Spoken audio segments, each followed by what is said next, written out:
Good morning and welcome to today's webinar. Today we're going to show you how to get started marketing a bankruptcy law practice online. Today's webinar is being recorded and will be made available for replay online next week. We'll also make the slides available at that time, so there's no need to take notes. We do have a lot of ground to cover today, including 3 specialists who are going to talk about different aspects of getting started marketing a bankruptcy practice online the right way. We've done several other webinars in this Start, Grow, Dominate series in other practice areas already. This webinar is scheduled to run for about 2 hours, and we've noticed that the last few webinars have run over. In fact, they've gone about 2 hours and 15 minutes. We're working on trying to talk faster and streamline, but we do have a lot of information to cover. And so we may end up going a little bit over. We're not going to be able to stop for questions and answers during the presentation, but if you're having technical difficulties with the GoToWebinar audio or video, please let us know in the chat area and we'll see what we can do to help you out. We will have a questions and answers session at the end of the presentation, so if you do have questions, go ahead and put them in the GoToWebinar questions area or send us a public or private message and we'll address those at the end of the webinar. My name is Dan Jaffe. Before becoming the full-time CEO of LawLytics, I built 2 successful law firms in different states and started a highly successful online directory for lawyers that was acquired by a large internet company. During my years practicing law, I made a lot of marketing investments and also got badly burned several times. This led me to realize that nobody cared about my practice like I did, and that in order to be successful long-term, I needed to understand how the internet worked, and I needed to be in control of my marketing. I did the heavy lifting back then of figuring out how this stuff really works, and today I love showing my fellow attorneys how to get and stay ahead without wasting time or money. We have a great program for you today. Each of our presenters is a specialist in her area. I'm going to introduce each of them to you now so that we can then move very rapidly from one presenter to the next without delay once we do get started. Victoria Blute comes from a journalism background and is the community manager here at LawLytics. If you're a frequent reader of our blog or if you've attended other webinars that we've done recently, you're already probably familiar with her work. Victoria is going to talk about how potential clients, both on the business side and the personal side, use the internet and how you can attract them to capture their business by understanding the basics of how the internet works. Rachel Shalat holds a JD and a master's degree and practiced law before joining LawLytics. She is our Vice President of Content Operations, which means that she's in charge of all of the content which we produce for our customers, which amounts to millions of words of written content each year for their websites and blogs. Rachel will discuss content strategies specific to starting a bankruptcy law web presence. Sophia Oliboni holds a master's degree in web design and is a design specialist here at LawLytics. When new members sign up for our service, she and her team help them choose their design preferences based on their goals. Today, Sophia is going to walk you through some of the things that all attorneys should know about website design. Before we get to our presenters, I want to spend a bit of time on foundational items that attorneys oftentimes overlook when it comes to starting to market their bankruptcy law practices online. The marketing of bankruptcy law, both on the business and personal side, has changed in recent years and is continuing to evolve rapidly. For attorneys who are willing to evolve with it, this presents an opportunity to make a lot of money. It presents a way to get ahead of more established and market-leading law firms that aren't adapting, or to maintain your market leader position if you are already there based on offline activities. The internet has become the great equalizer. No longer is pure marketing success for bankruptcy law a simple matter of budget and the willingness to take financial risk. Now attorneys can break into the marketing of bankruptcy law on both sides of business and personal with a minimum financial investment. And the previously established attorneys who are not adapting are not safe, no matter how big their budget or how strong their reputation. This webinar will show you how to lay the foundation to compete now and into the foreseeable future. The things that we will discuss require you to exert some effort, or they require you to budget to pay someone for their efforts. Done right, the outcome of either path is the same. Whichever path you choose, when you make the commitment to building the foundation of your bankruptcy law practice marketing the right way, and you understand the strategy behind it, the time and money you spent will not be wasted. What's great about the evolution of marketing for bankruptcy law is that any attorney anywhere can get started easily and cost effectively. And that's what this webinar is all about. And when you know how to avoid the traps and tricks that too many lawyers fall into while they're asleep at the switch, and learn how to do a few simple things, there's a ton of money to be made. Today's webinar is the first in a series of 3 webinars that will take you from just getting started marketing a bankruptcy law practice to market domination. Today we're going to cover the basics. We hope today's webinar will provide you with a solid understanding and the motivation to get started in the right direction, or restart it as the case may be if your online marketing is faltering. The next webinar in this series will focus on growing a bankruptcy law practice online. For that webinar, we're going to assume that you understand the fundamentals that we'll be going over today, and that you've also either started to apply them to your law firm's website and blog, or that you have somebody else doing that under your direction. This webinar will show you how, this webinar that we're going to be doing next month on the grow stage will show you how the real money is made for most law firms. We'll take a much deeper dive into the forces that drive online success, including content and reputation management, and we'll give you a more detailed content roadmap to develop your bankruptcy law marketing. The final webinar in this series, which happens in March of this year, will focus on crossing the chasm between growing a thriving practice online and a truly dominant one. We have customers who are truly dominating their market, and I can tell you that each and every one of them started with the fundamentals that we're going to go over today. The final webinar in this series will show you that extra 2 to 3% difference makers that you can do at that point that become efficient at scale, but if you were to do them right now without the proper foundation, would be mission killers, because you'd be wasting your time doing the wrong things at the wrong time. If you're looking to take your bankruptcy law marketing to the pinnacle of success, we recommend that you attend or watch on demand all 3 of these webinars and implement our recommendations in chronological order. This webinar is for lawyers and staff members of law firms that are currently handling bankruptcy matters or that plan to in the near future. You don't need to be a LawLytics member to benefit from this webinar, but everything that we're going to be talking about will be easier to implement if you are a member, because the LawLytics system and service is built and optimized for that purpose.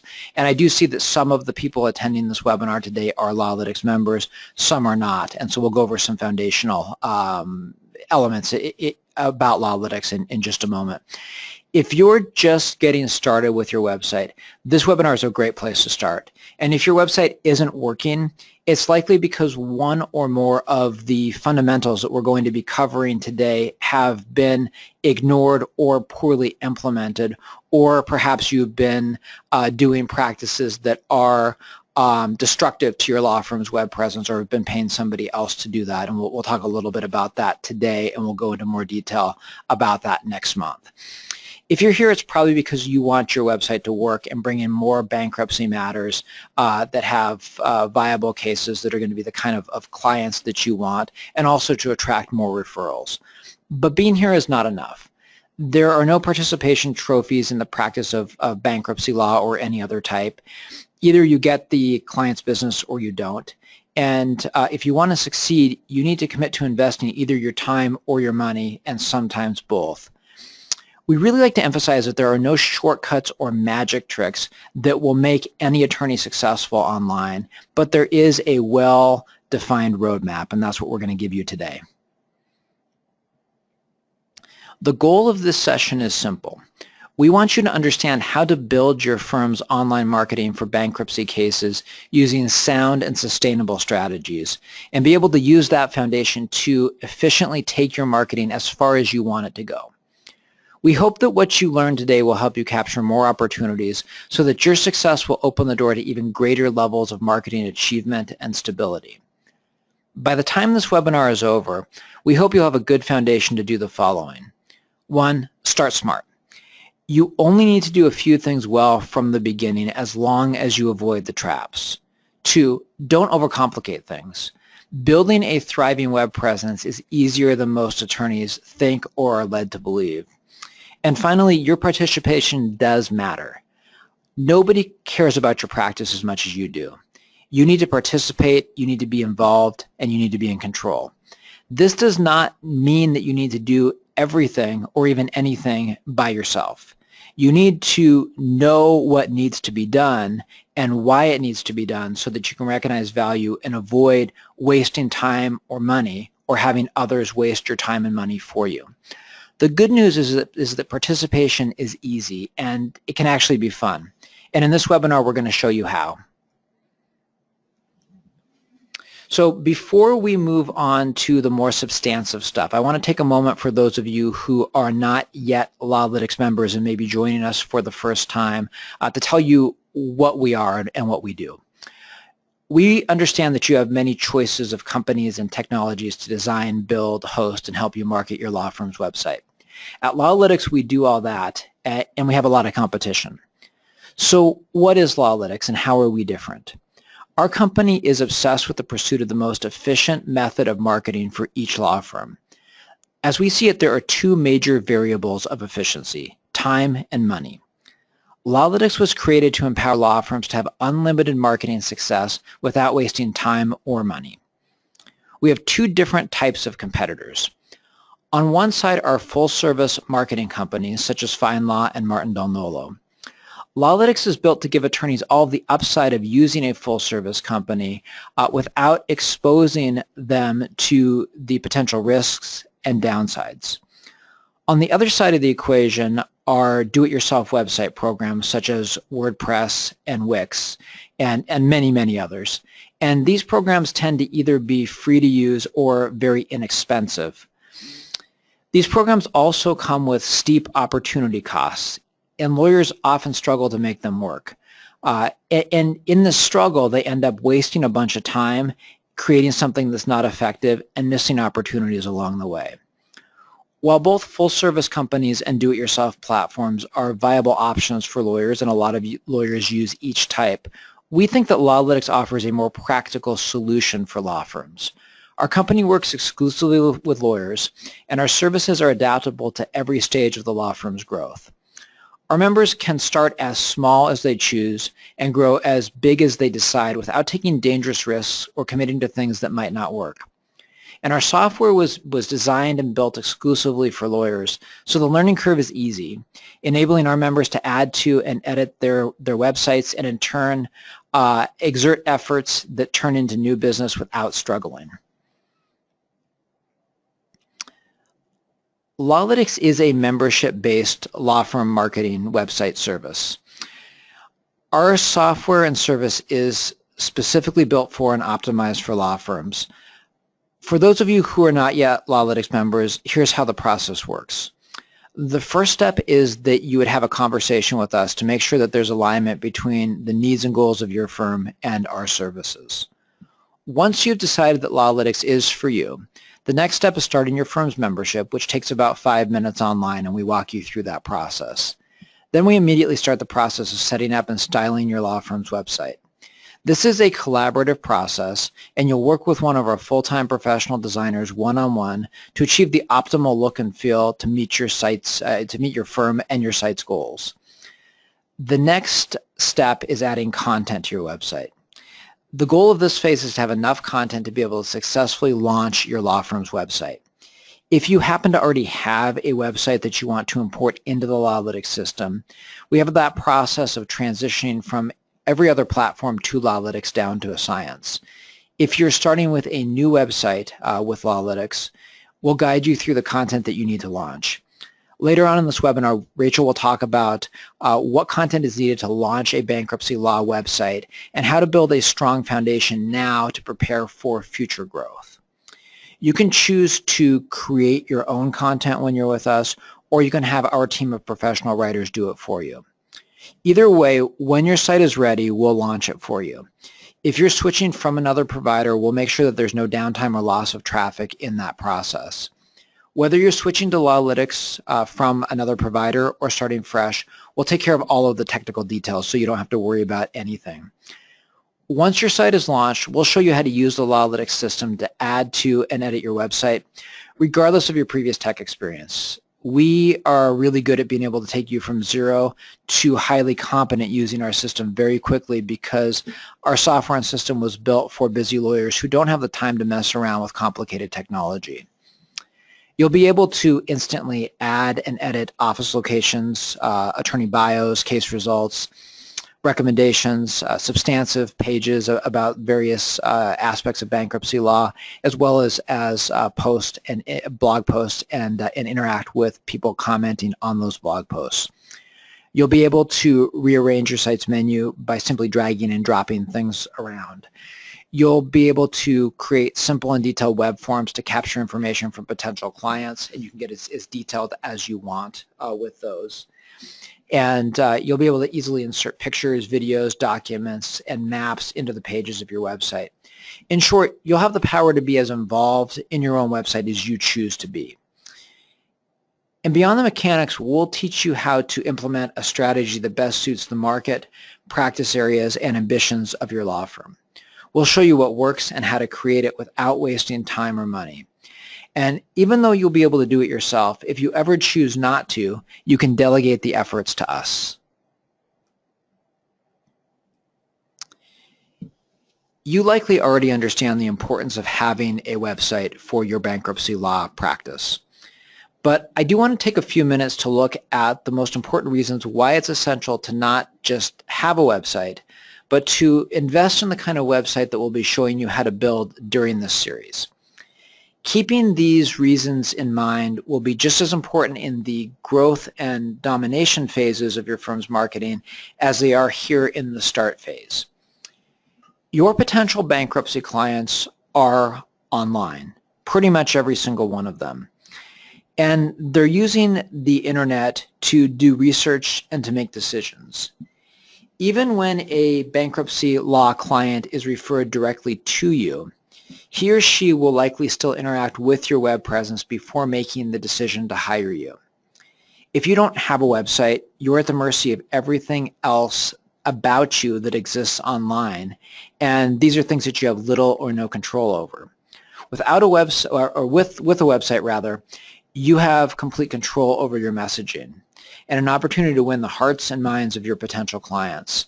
The way we see it, your website is there to educate your potential clients about their case, their rights, and their options.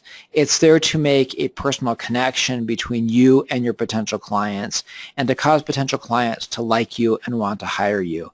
It's more than just advertising. It's basically the public face of your law firm. The most important functions of your law firm's website are to, 1, show that you care, 2, show that you know, and 3, show that you're successful. In other words, that you've done this before and you can help them with their case. These things set the tone for the attorney-client relationship because they establish trust, authority, and confidence. And when you have your potential clients trust and confidence, and when they see you as an authority before the attorney-client relationship begins, your chances of them hire you drastically increase. And the benefits go well beyond marketing and sales. Establishing trust, authority, and confidence helps frame the attorney-client relationship and sets expectations.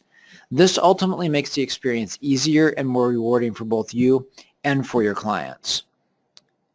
As we present this webinar today, it's January 2017. If you're just getting started with your law firm's website, you're already very late to the game. But that's okay because for better or worse, most attorneys have been, even attorneys that have been in this game for a long time, have not been playing it well because they've been listening to the wrong people and they've been doing the wrong things. Website marketing for bankruptcy law works, and it works well. In fact, it can work better than any other source of business when it's done the right way with the right foundation. So while everybody else is doing it, the fact that most attorneys don't have websites that are performing to their full potential is an opportunity for you and your bankruptcy practice. Having a website in and of itself is a matter of basic business survival.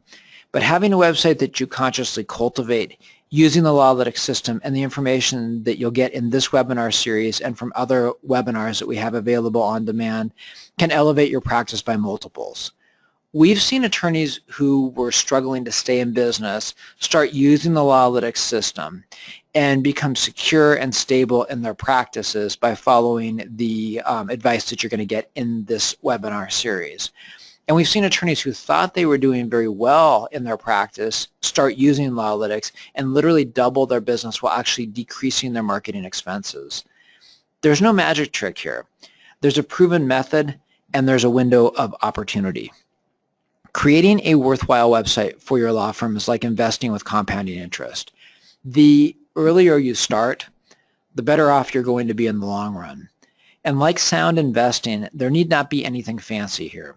You don't need tricks, you don't need cheats, you don't need hacks. All you need is an understanding of the fundamentals and the technology and time to leverage the fundamentals effectively over time. I have 2 more slides here before I will turn it over to Victoria to start talking about the substance of SEO and how the internet works. But before I do so, I want to talk about marketing assets. Here at LawLytics, we use this phrase regularly, marketing assets. Most marketing that you do for your law firm falls into the category of an expense. The nature of most advertising is that you buy it, it gets used up, and it's gone forever. Let's look at some quick examples that fall into the expense category. Yellow page advertising, you pay a year in advance, then people throw the book away. Billboard advertising, you pay for it, the time's done, they take the billboard down. Radio and TV advertising runs and then it's done. These are the clear-cut examples. But online, it's not always so simple. For example, when you get a directory listing or a sponsored listing or a premium spot on a website, you're renting disposable advertising. And this is an expense. If you don't renew it and continue to pay for it, it goes away. Pay-per-click advertising is also an expense. You make a bid for a customer of a search engine, whether they're actually a viable potential client of yours or not. They click on the ad, money gets taken out of your account, that money's gone forever. Same thing with banner ads, remarketing ads, online magazine ads, social media ads, etc. But content is different. When you put content on your website, a website that you own and control, it's a marketing asset because once that content is produced, it then can continue to produce business for your law firm indefinitely. Think of it like owning a building in a prime location with a great sign. Once the building is paid off, people passing by see that sign all the time, and the only expense that remains is the building infrastructure, maintaining the sign, paying for the taxes and so forth on that building. With content, you invest your efforts and dollars once, and if done well, your potential clients will interact with it for years to come. With LawLytics, you own your website and you also own all your content, and we're here to help you strategically maintain and grow that infrastructure.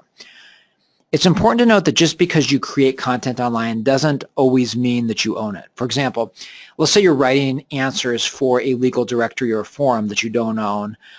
You're investing your time in creating assets, but the assets are owned by somebody else. And if they're not in business to make money now, eventually they're going to want to because there are very few, if any, legal directories that are run as charities.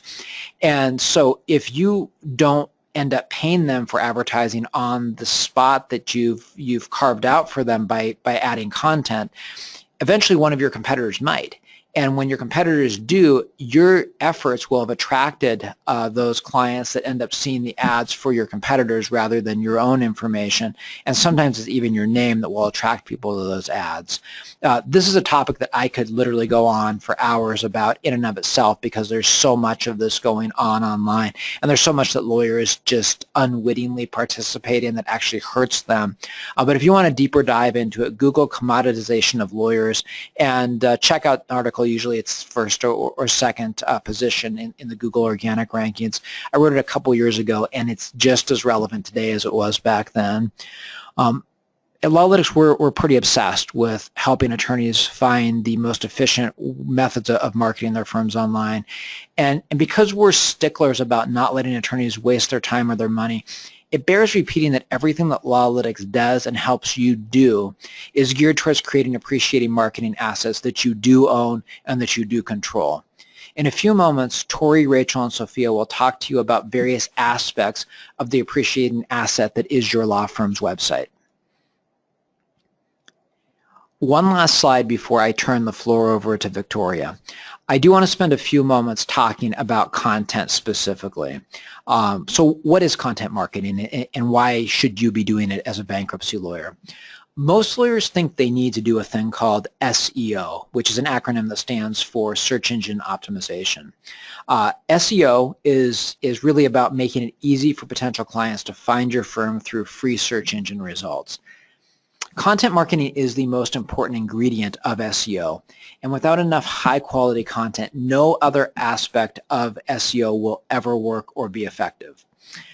When you sit across the desk from a potential bankruptcy client, whether it's a personal bankruptcy or business bankruptcy client, you're engaged in a conversation.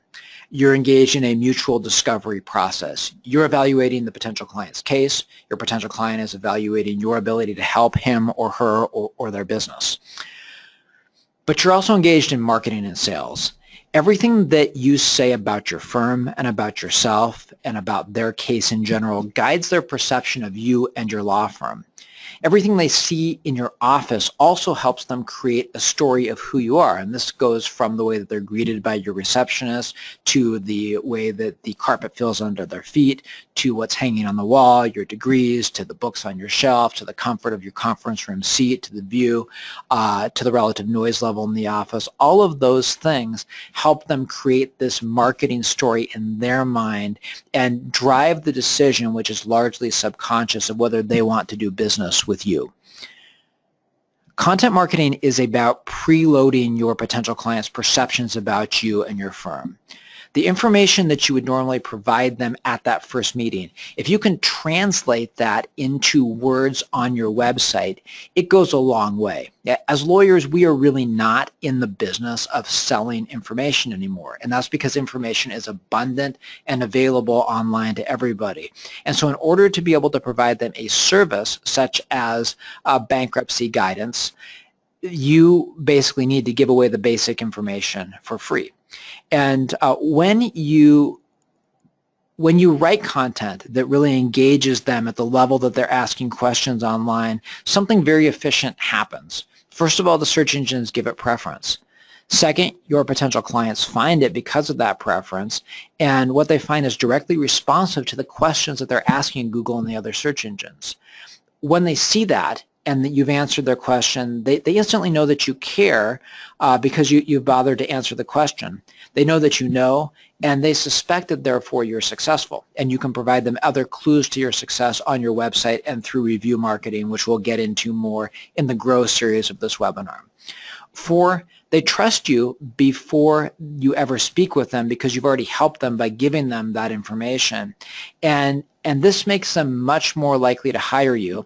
And when they do hire you, they're much easier to manage as clients because their expectations are already aligned with what you want them to be, and they're already educated in the way you want them educated. In the next 2 segments of this webinar, Victoria and Rachel are going to detail the basics of getting started on the right track with high-quality content for your bankruptcy law practice. And with that, I'd like to turn the microphone over to Victoria, who's going to talk about the basics of the search engines and how to start building your bankruptcy law web presence. Tori? Hi, Dan. Thanks. Can you hear me? I can hear you. Great. Good morning and good afternoon to those of you who are on the East Coast. For those of you who aren't familiar with me, my name is Victoria Blute, and I am the Community Manager here at LawLytics. My job is to keep attorneys on the cutting edge of web technologies and online legal marketing and to help you learn what works on the web. So now that Dan has discussed a little bit about the foundational aspects of marketing your bankruptcy practice, I'm going to explain to you how your potential clients use the internet, also how they don't use the internet.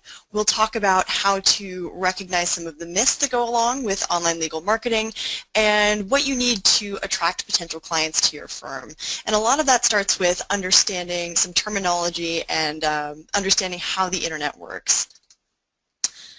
So the first slide that I want to discuss is going to set the tone for a lot of what I'm going to be talking about. And it's important whether or not you're familiar with this term. If you are, you may want to check your assumptions about what you think this term means. Dan brought it up earlier, and that is SEO. SEO stands for Search Engine Optimization, and while I've heard it described a number of ways, some descriptions which are fairly accurate, others which are completely off the mark. I think the best way to describe SEO is to say that it's the process of growing your website's visibility in organic search engine results. In other words, helping more potential clients find you on search engines. For those of you who are familiar with this term and with this idea, this may seem like a rather obvious description, and I may end up discussing some topics that seem quite basic, but it's important to bring up because attorneys sometimes get caught in this trap of understanding what SEO is as it's defined here, but making some mistakes about how that process is carried out. So if you've got some preconceived notions about how this works, check to see if what I say is in alignment with those notions. And if this is all new to you and you're starting with a blank slate, that's great too. So let's first talk about how search engines work, and then let's talk about how your potential clients use search engines to find you. Search engines work by finding, gathering, and displaying relevant information to those who are searching for it. And when Google began as a company, their founders said that they wanted to organize all of the world's information. That's sort of how we got here. There are three basic steps here that search engines go through, and if you hear me say Google a lot instead of just search engines in general, know that the process is similar for all search engines. I say Google because that is the most popular search engine and they hold the dominant market share. People certainly use Bing and Yahoo search, but there is a reason that Google is also a verb, as in to Google, and that is because it's the best and most popular method for finding information. Okay, so step one is crawling. You'll hear other terms for crawling. You'll hear Google's spiders or bots, crawlers, whatever you want to call it. Google has these robots that are busy crawling the web. And what I mean when I say crawling is that these robots follow links from page to page to page to see what's there. And then Google sorts those pages by the content that is present on those pages and some other factors. Once Google finds a web page and figures out what's on there, Google then adds that page to its index. And Google does this so that it can quickly access the information when a search engine user makes a relevant query. The last step in this process is retrieval. So that's what all the crawling and the indexing is for. At this point, Google gets a query and quickly decides what is most relevant. Then it pulls that information from the index and delivers those pages as search engine results. So as an example, if somebody searches for, do I have to sell my house if I declare bankruptcy in Arizona? Google is then going to search through its index and look for the most relevant answers to that question. Now, how Google makes a decision about what results are the most relevant is to some degree shrouded in mystery. There are hundreds of different factors in that decision, and they all hold different weight, and Google doesn't tell us about what those are exactly. But the company has famously said that they want you to make websites for people, not for search engines. So if you're going to make a website for a person and not for a search engine, just how do you do that? And what that requires is an understanding of how people, or in this case your potential clients, actually use search engines. And this is an area where there can be a bit of a disconnect for attorneys. But when you understand how this works and you're able to put it into action, this is when your marketing can really take off. So let's talk about how your potential clients use search engines to find you. We will start with a hypothetical scenario. For a moment, I want you to imagine that you are your law firm's potential client. In your mind, map the route that a potential client takes from needing an attorney to finding your law firm's website and contacting you. What does that process look like? Now, what I'm going to show you next is what we often hear from a lot of attorneys, and we'll use a bankruptcy attorney as an example. Does your answer look something like this? My potential client opens their laptop, they go to Google, and then because they need a bankruptcy attorney in Phoenix, they conduct a search for bankruptcy attorney Phoenix. They find my website because I'm a bankruptcy attorney attorney in Phoenix, and then they contact my law firm. Is your answer something like this one? This is a common misunderstanding that some attorneys have when they think about how potential clients search for them online. They tend to assume that the path to successful online legal marketing works in this way, but when they think that it does work in this way, they tend to also end up frustrated and spending a lot of money and time on things that they don't need. So to do your marketing efficiently and cost-effectively online, there is one major component that you need. Dan talked about it a little bit earlier, and that is this, content. So the very shortest answer to explain what SEO is really about and how to attract potential clients is that your website needs content. And we're going to talk about content in depth. But to really understand why content is the answer, we have to understand why that hypothetical scenario I just proposed doesn't make any sense. And in that example, we have three possible assumptions. First, potential clients usually know that they need a bankruptcy attorney before they conduct a search. Second, that potential clients usually search for bankruptcy attorneys directly. And lastly, that potential clients usually conduct basic keyword searches to find a bankruptcy attorney. A fourth assumption here is that your potential client is using a laptop rather than a mobile device. Mobile-friendly sites and responsive websites is something we're going to discuss a little bit later. But let's look at each of these assumptions and why that's not how clients use search engines, and also how content is the right online marketing solution in this case. So the first assumption I said was that potential clients usually know that they need an attorney before they conduct a search. This is not the case. Potential clients do not always know that they need an attorney before they go to Google.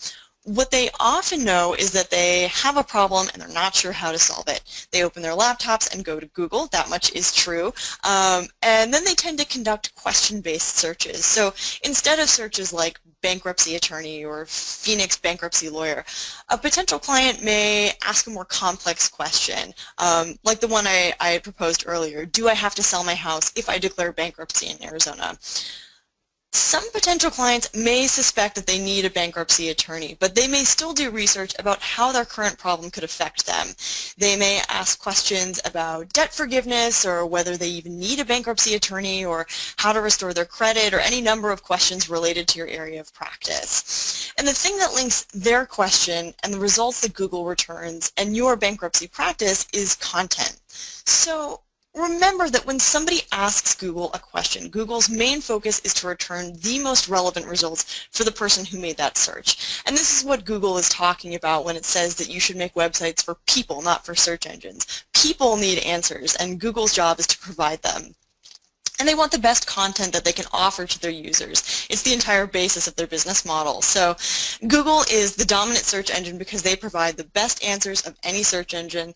And if your website is providing insightful content that answers the questions that your potential clients are asking, that is how you increase not only your visibility, but your ability to actually connect with those potential clients and to build your bankruptcy practice.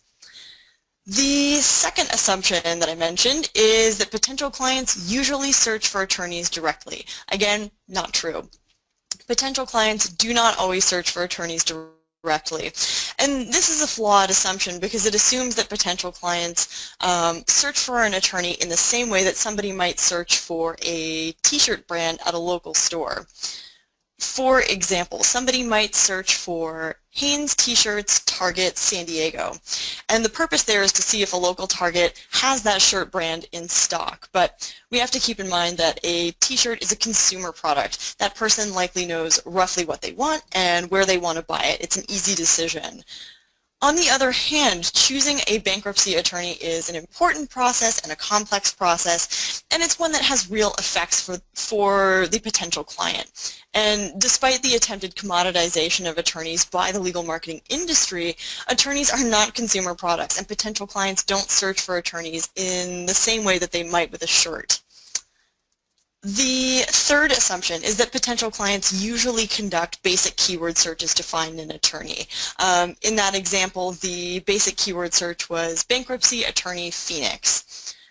Consider for a moment the basic keyword search for Hanes t-shirts Target. Now this example assumes that a person will conduct a vague search. Maybe this person just wants to see if Target carries Hanes t-shirts, but if that person already knows what they want, they are much more likely to conduct a highly specific search. Think about the different results you'd get by searching for Hanes t-shirts Target versus Hanes men's V-neck white t-shirt size XL Target San Diego. Now the first search will bring you a lot of different results about a lot of different shirts. The second search is going to quickly tell you whether that store has exactly what you need.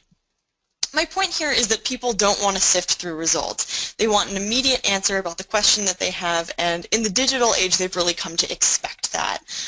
The same goes for your potential clients when they ask questions of Google. They are not likely to search for bankruptcy attorney and then scan through hundreds of results. They have a question about their problem and they want an answer to that problem. When potential clients ask specific questions, Google will attempt to provide very specific results. So when you answer those questions with quality content on your law firm's website and your blog, you are much more likely to be found in search results because your content closely matches the questions that your potential clients are asking. And by giving them the information that they need, you are much more likely to create a bond of trust that encourages them to contact your law firm. So here's an example of how law firm SEO really does work for attorneys. A potential client conducts a search like this. I'm struggling with debt. How do I learn to plan my finances better? Or can a creditor come after me if I co-sign for a loan? Or should spouses file for bankruptcy together in Arizona? Let's say that you've written a blog post about any of the topics I just mentioned with lots of useful information. You write the blog post in language that the potential client uses. It makes it easy for them to understand. At that point, the potential client reads what you have to say. It helps to answer their question. And now that they're visiting your law firm's blog or website, they look around and they read other content that you've written. And when what you've written is helpful and informative, your potential client begins to build that bond of trust with you. Your content demonstrates that you understand their problem and that you know what the potential client should do. At this point, they reach out to you when they want more information or they're ready to hire you. And this is an example of how your potential clients actually use search engines and how they're likely to connect with you online. Now, there is one point I would like to make quickly, and that is this.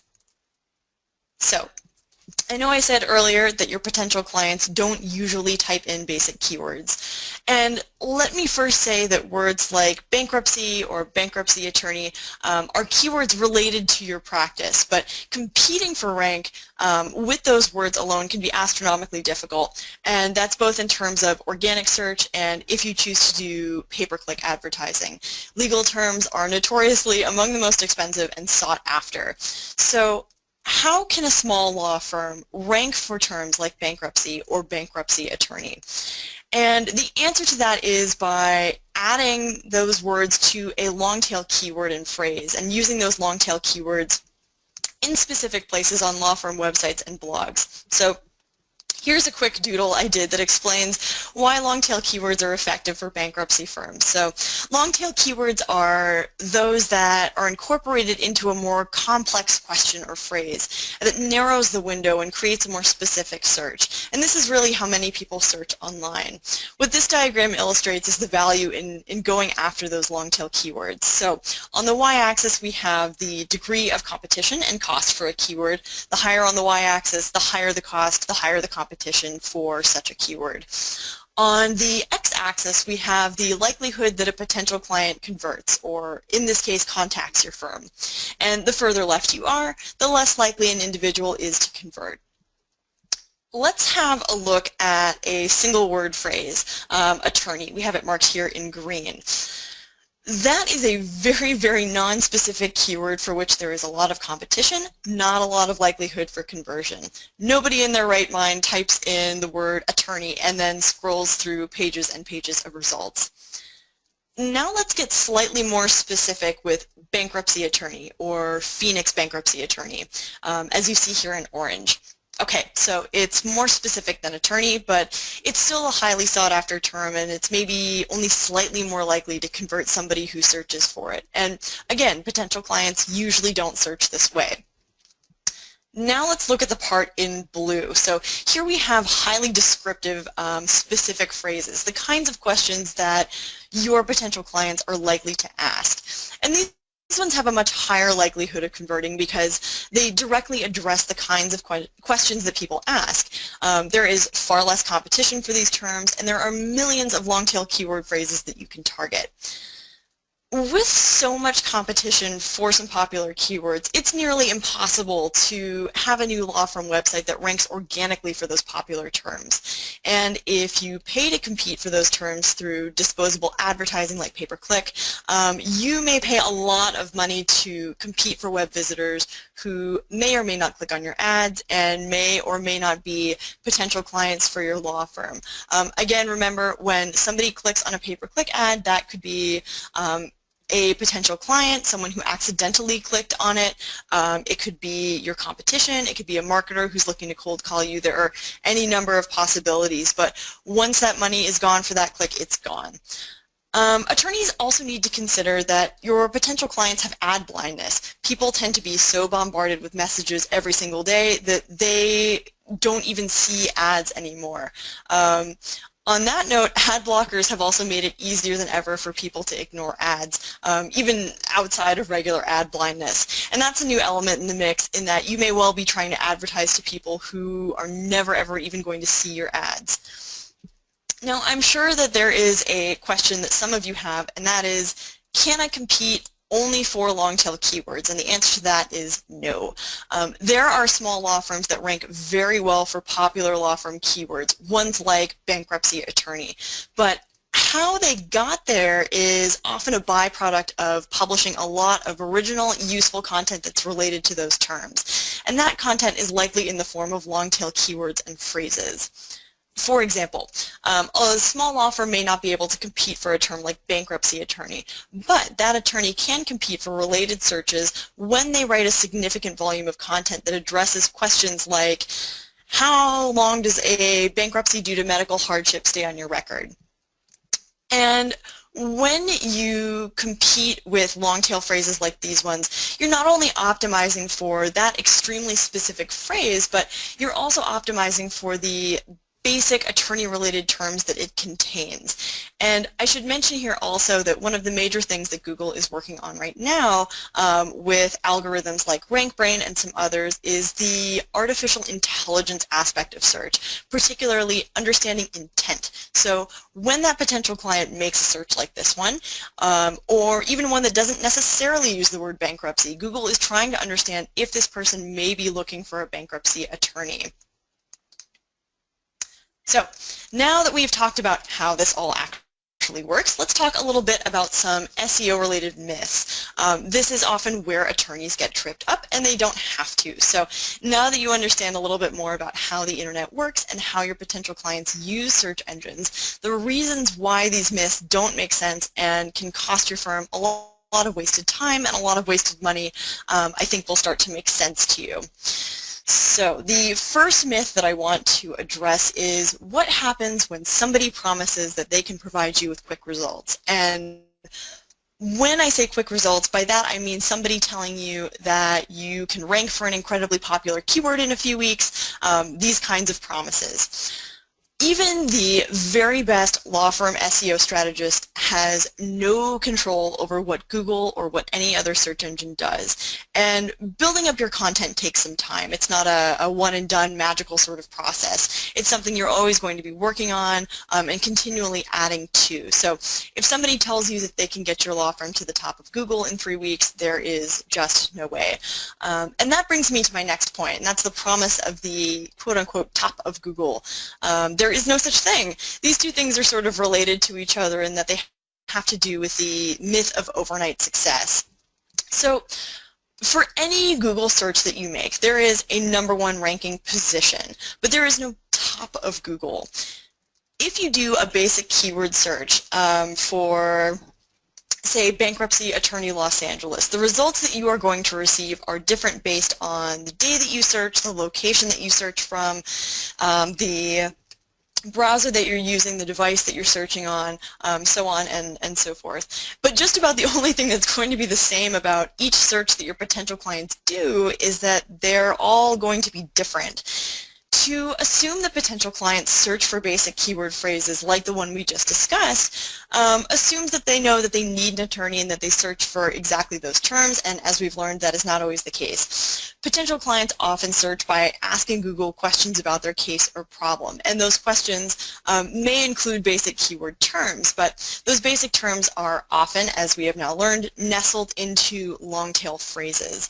And a majority of daily searches are completely unique. For each unique search, you get a unique set of search results. The next myth is that SEO for bankruptcy attorneys is complicated or that you don't have the time to learn it. And that, of course, is untrue. You are going to learn a large part of what you need to know today just by sitting here. And as you can see, what's more complicated than writing content is trying to struggle with methods and tactics that don't work and that are based on false assumptions. That is far more complicated than taking the time right now to know what works from the beginning and to build on that. Next up is the special relationship with Google. So this is one that comes up every once in a while, and that's whether somebody is cold calling your firm to tell you that they have a special relationship with Google and that they can get you to the top of Google in a week, or that they know something special about a Google algorithm update. All of this is nonsense. Now, let me say, as a marketer, you can be a Google partner, or you can resell Google products like PPC ads or Google Apps, but none of those things are going to help you as a bankruptcy attorney with your SEO. Lastly, the myth that there is some secret to ranking well. As I said earlier, Google's ranking factors and their relative weights are a secret, but what's absolutely not a secret, and what has never been a secret, is that Google wants you to write lots of quality content for your website so that they can provide it to the people who are making those related searches. They want to be able to provide the best content, and that is what they are looking for. So when you write useful, insightful content that helps your potential clients, and when you do that on a regular basis, Google is paying attention to that and can ultimately reward you with better placement in search engine results. I think the only secret that there might be is that content is really the key to all of this, and if you are not writing it, your competitors are going to. So here are some other common myths that are old. These ones date way back to the early days of search engines, but they are incredibly persistent for some reason, so I bring them up. Keyword meta tags. So early on, meta tags were actually an important part of the SEO process, and for those of you who don't remember this, what you would do at that time is you would include the keyword meta tags that you wanted your site to rank for, and then those pages would come up in results for relevant queries. But unfortunately, this process was quickly used and abused by spammers, so much so that it got dropped as an important signal because it frustrated users who were looking for actual information, and that, of course, is in direct conflict with what Google is trying to do. They don't have a business if they can't provide people with the best search results for the questions that they have, and it's why they've worked so hard on algorithm updates to ensure that the people who are trying to cheat or game the system cannot do so. More web pages are not equivalent to a better search engine ranking. So not only is the myth that more pages equals a better ranking, not only is it untrue, it can also harm your law firm's web presence. There are large law firm websites that do rank well with the search engines, and those law firm websites do have thousands and thousands of pages, but the key difference here is that those pages are filled with useful information for potential clients, and they've been built up with that quality content over time. These pages were not hastily assembled. They were carefully crafted to provide potential clients with the information that's the most important to them. Now, a website can be large in terms of the number of pages that it has, but simply adding pages without good content to support them can be a real recipe for trouble. Publishing lots of pages without the quality content that's necessary to make those pages valuable to web users is quite unlikely to bring your law firm better rankings. In fact, it can even hurt your law firm's website rankings. I pulled a quote from Google's Webmaster Guidelines, which I absolutely recommend that all of you go and check out in your spare time. It's really important to stay on the right side of what Google wants. And the quote was this: "One of the most important steps in improving your site's ranking in Google search results is to ensure that it contains plenty of rich information that includes relevant keywords used appropriately that indicate the subject matter of your content." However, some webmasters attempt to improve their page's ranking and attract visitors by creating pages with many words but little or no authentic content. Google will take action against domains that try to rank more highly just by showing scraped or other cookie-cutter pages that don't add substantial value to users.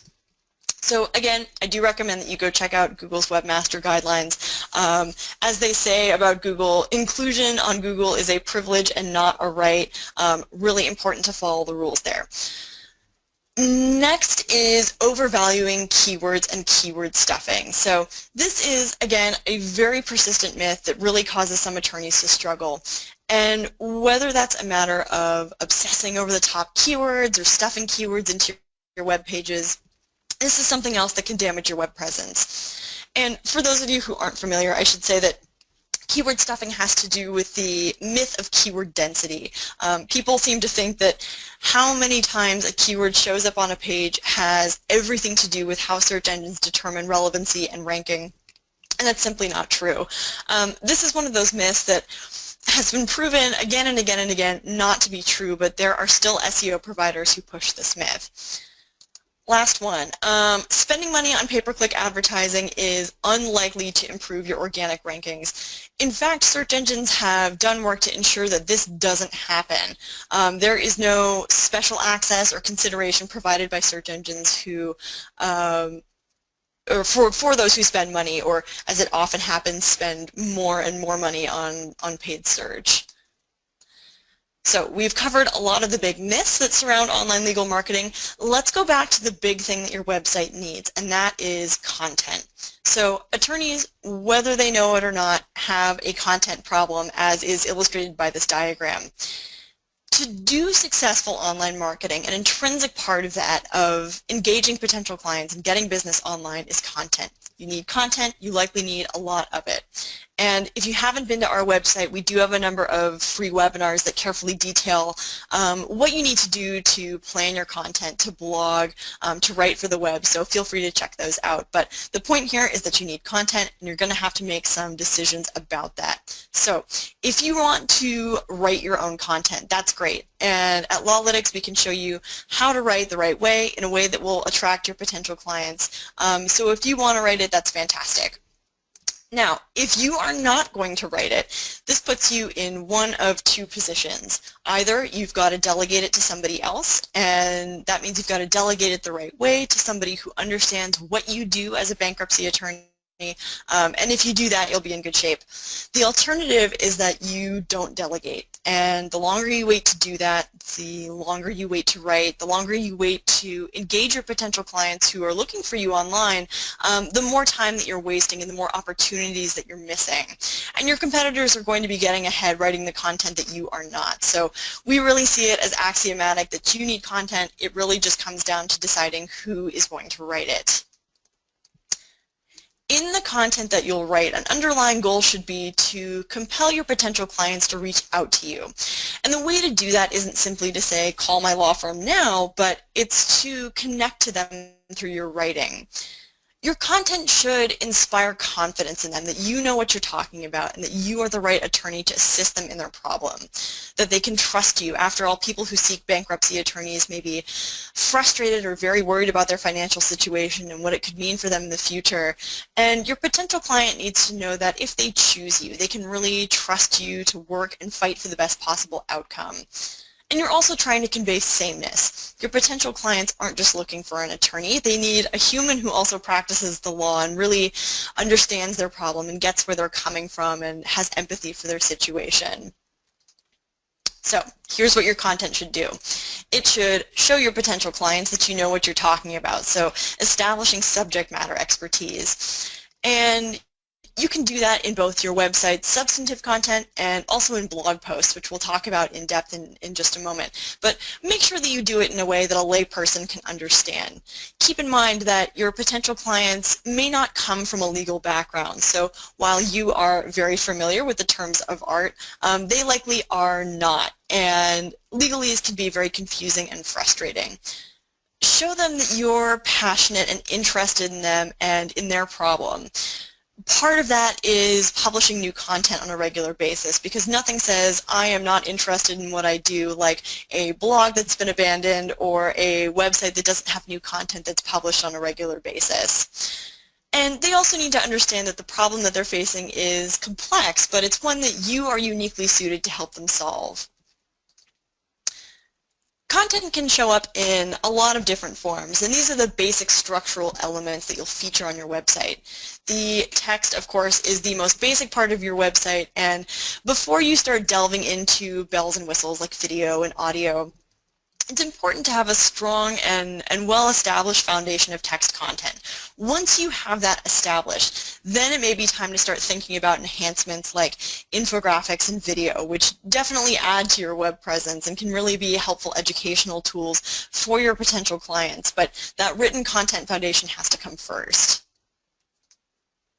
So there are three basic kinds of content. There is blog content, there is substantive content, it's also sometimes referred to as evergreen content, and lastly, reputational content. And each of these are different from each other and serve different purposes. So we're going to discuss why that is and why you need to develop each of these. So let's start with blog content.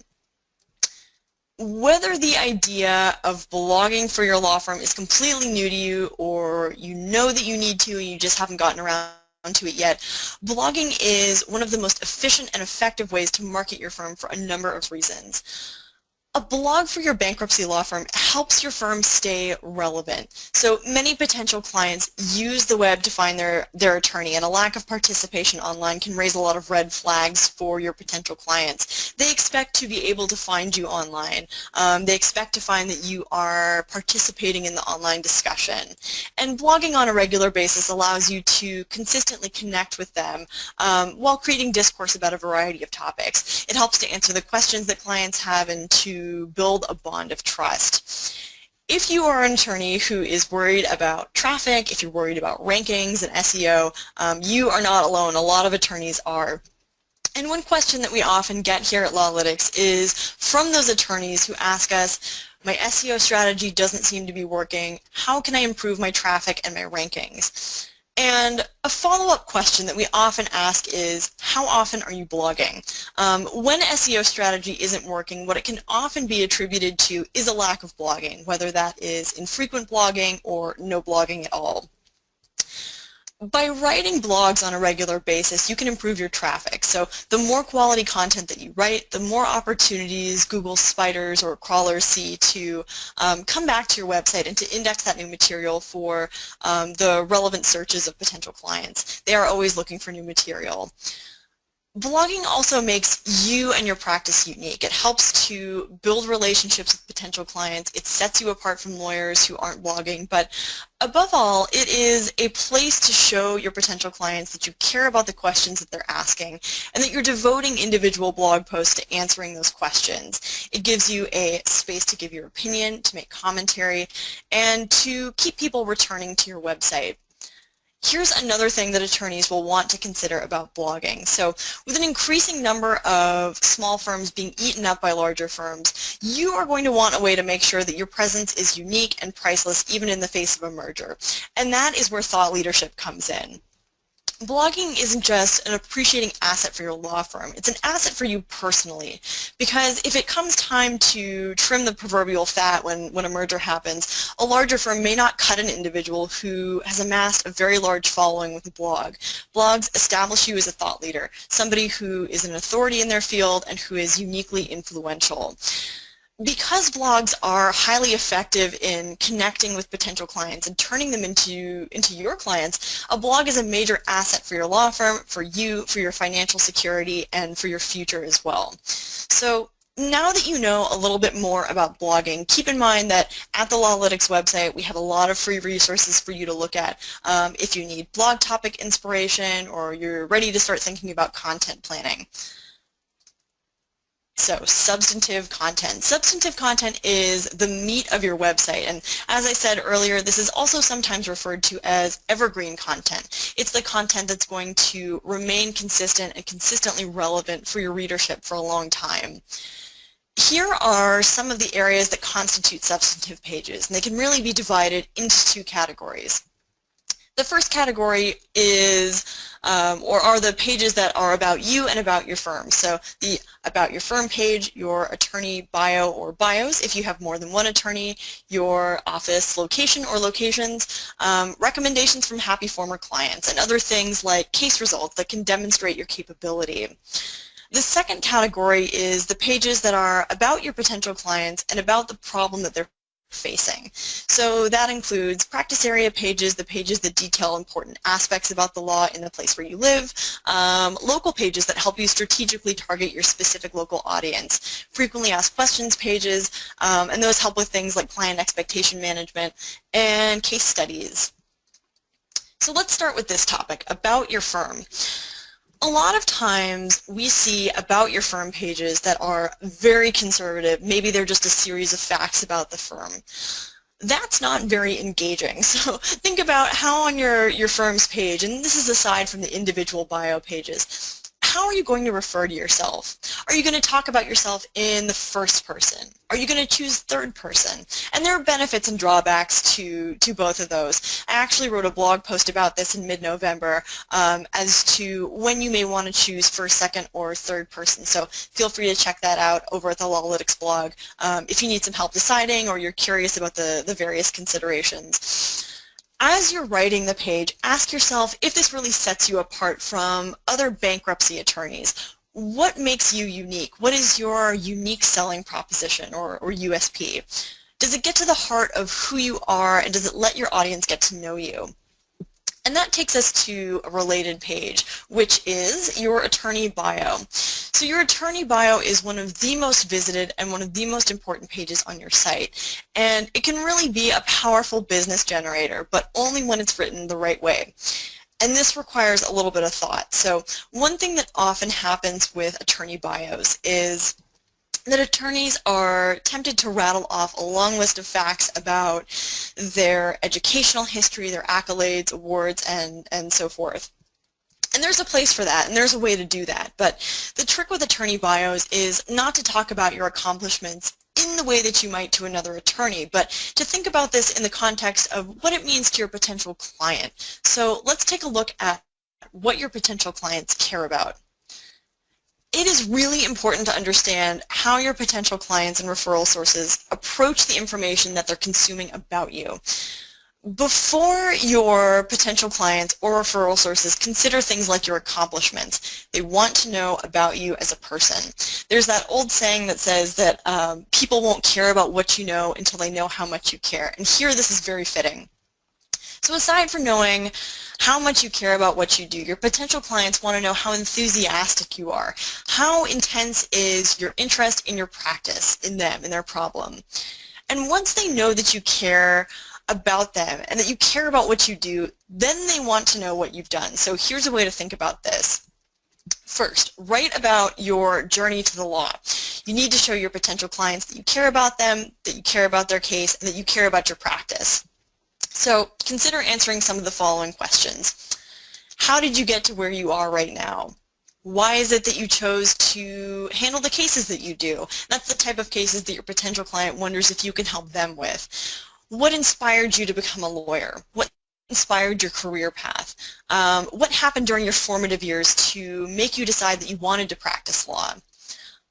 What motivates you as an attorney and as a person? And the deeper that you can dig for things that motivate you outside of just winning or making money, the more you can make it about your potential client and your success being dependent on the valuable benefit that you provide to potential clients, the more relatable you make yourself to them. And it's about things like getting a client through a difficult situation with peace of mind. So ask yourself, what drives you to do it and what inspires you?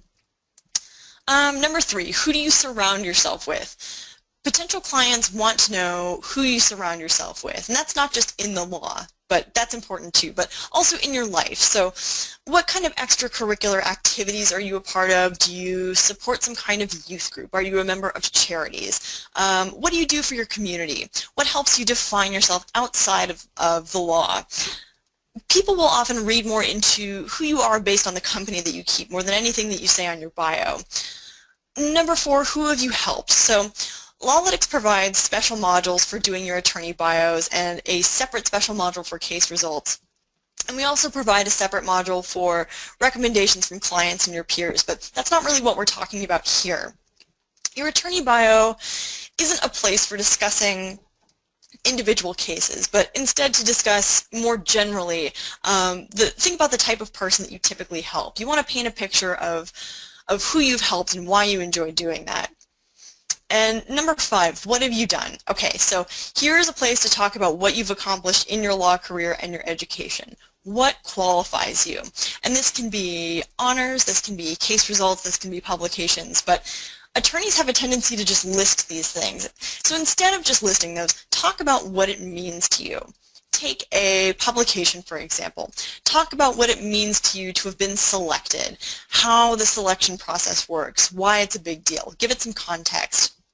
For example, maybe you've been selected as a top lawyer in your area by a local magazine. So what went into that? What was the criteria? How do they define it? What does it mean to you? And remember that what may be obvious to you isn't necessarily obvious to your potential client, especially if they don't have a legal background. The reality is that many potential clients don't understand what the various terms of art attorneys use to compare themselves to one another. So if you are AV rated, it's good to explain what that means. If you have a perfect score of 10 on AVO, what does it mean?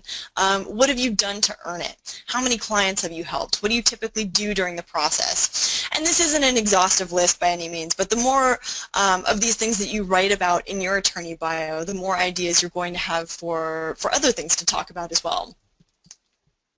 Okay, office locations pages. So an office location page sounds simple, and they can be, but they can also be much more than just an address and a phone number. So your potential clients obviously need to know your address and your phone number, but give them that extra information that they need. They need maps. They need to know if you have multiple locations, and maybe you've got different attorneys at each location. They need to know that too. They need to know who they're going to expect when they go to a location. Then consider adding the relevant facts. So how do you get there? Do they need to have their parking validated? Are there certain landmarks they should be looking for? Is your office hard to find? Is it on an unusual side street or something? And be sure to add pictures too. It really makes things much more comfortable for your potential clients. As you create this content, you should make an impression on your potential client that you care about making it as easy as possible for them to find you and to get what they need. Recommendations. So recommendations are important points of proof, and there's really no better way of proving to your potential clients and referral sources that you can do a good job for them than having other people say that you've done a good job for them in the past. And you'll want to write a good lead-in to your recommendations page, but you can add something to each recommendation that makes it more than just somebody saying you did a great job. Again, this is an area to give it a little bit of context. So as an example, let's say that somebody writes a nice recommendation about you, but it's pretty non-specific. Maybe they say, I was in a lot of debt and I was so frustrated with my situation. This attorney did a great job for me. Thank you so much. Here, the goal is to add some extra details with the recommendations that explains the context and gives more substance to that very non-specific recommendation, which gives it more weight and helps it make more sense to the potential client who's reading it. Case results. An important aspect of writing better case results is understanding what they're meant to do, not just what they're supposed to contain. When you know what purpose your case results serve, this is the point at which you can write compelling stories that really humanize you and drive potential clients to reach out to you. Your case results should inspire confidence, engender trust, and convey sameness between you and your potential client. Your potential clients are going to read case results with themselves in mind. They're going to put themselves into the shoes of the clients that are the subject of your results. And that's why more than just listing the outcome. It's important to explain why you fought so hard and why it matters in the context of the client that you helped. So let's take a look at an example of how to tell a compelling story. So here is an example. Let's say that in this hypothetical situation, you've got a couple who seeks your assistance after having some serious financial issues. Maybe it was due to a medical crisis or maybe something else, but as a result of those financial issues, their marriage is really on the rocks. Describe your client's frustrations. Make the situation that your client was facing real and relatable to the person reading the story. What was at stake? Why is it that as an attorney you felt the need to take his or her or both of their case and put your energy into that case? Were you fighting for them? What were you fighting for? What were the motivations of your potential client? And what were your motivations? Where do those motivations intersect? Your potential clients want to know that your motivations are in alignment with theirs. It's the how much do you care part of that pyramid. Next up is the challenges. So this is where your enthusiasm comes in. What were the odds and the obstacles that you faced in this case? How did you prepare for it? And it's a matter of not only saying what you did, but how you got there. But when you talk only about the conclusion, your potential client may not understand how much work went into that final result. And as you're talking about how you prepared, talk about why you cared about this case so much, that it becomes very clear to your reader that you also care about their case. The quest. So the details matter, and this is regardless of what kind of case you're dealing with. The details go a long way toward convincing potential clients that you're the right person for the job. And as a note, you don't necessarily want to put your bio here, but you can connect your client's story to your attorney bio that ties things together nicely without restating it. You may want to include a link to your attorney bio somewhere in there. Lastly is the result, and this is most often where attorneys start when they talk about success stories, but without understanding the facts, the challenges, and the journey that you took to get that result, potential clients may not understand this part without some context. So once you've built up those other elements, talk about your results, and don't just talk about the legal result. Talk about how the result impacted your client's life. Like in this example, let's say that the end result is that you help them with the bankruptcy process, and the result of that is that they can pay back part of their debt and get their heads above water. And as a result of that, this couple is able to rekindle their romance and save their marriage. The deeper that you go, the more relatable it is to your potential clients. But the end result doesn't just benefit your potential client. After you talk about the general results, talk about how it better armed you to serve your clients in the future. How did this case continue to prepare you for the next potential client's case? Your previous successes as an attorney are important points of social proof, and they can inspire your potential clients to have confidence in your work, to engage you, and to ultimately hire you. And case results, when they are written correctly, can be even more valuable than recommendations from your former clients and from other lawyers. Unfortunately, attorneys often list case results on their websites as these 1 or 2 line summaries that may not mean much to your potential client and don't encourage them to reach out to you. But if you write your case results in the right way, they can become these powerful stories that speak to your potential clients and inspire them to seek your assistance. What we see on most law firm websites is a single-page list. So many results, not a lot of detail. Victories, verdict amounts, but these things don't mean a whole lot to potential clients out of context. So lastly, when you're writing your results, really think about a compelling story that's going to encourage your potential clients to reach out to you. Practice area pages. So this is an area that Rachel's going to discuss in some detail, but this is where most attorney websites really begin. We recommend going a lot deeper than just the practice area pages. So for your practice area, you want to describe it in terms that a layperson can understand. Then you want to give a simple overview of each area and then drill down into the specifics. What that gives your potential clients is a choice. It gives them a choice as to how they want to consume that content. Do they want just a basic overview of something, or maybe they want to know something very specific about the problem that they're facing? And that leads us to detailed law pages. So this is where you're drilling down into the detailed pages. And this is where you can spend a lot of time and a lot of words getting more and more specific. do not be discouraged by the idea that a potential client is only going to read a portion of what you write. You want to give them that choice. You want to give them the choice as to how they want to consume that content. So if they read a basic overview and they're satisfied with what they find there, their exit is then to call you. Or maybe they keep drilling down into the content until they've read everything there is to read, and at that point they decide that you're the right attorney for them. But it's important to give them that choice and to build up a really robust collection of information. And don't think that any question or any topic isn't right for your website. If you've had even one client who's asked about something in the past, there are many more people out there who may be curious about the same thing, and they need somebody who can answer that question for them. Local pages. So one of the best things that attorneys can do to address people in local markets is to create pages that they can relate to. And the further that you're able to hone in on local information, the more relevant it is for those potential clients in cases that are local in nature. With LawLytics, you can easily put in pictures and maps and so forth so that you can easily create these pages. And the mechanics of this are a little bit beyond this webinar, but we do have a specific local pages webinar that is free and on demand that you can check out if you want. But when you create these pages and you create these silos of local pages, think about what happens in the various places where you live. And Rachel's going to talk about this a little bit more in depth shortly. But you want to provide your potential clients with as much information as is useful to them. For example, for bankruptcy, what can you tell your potential clients about foreclosure assistance resources or credit and finance resources? Questions and answers pages.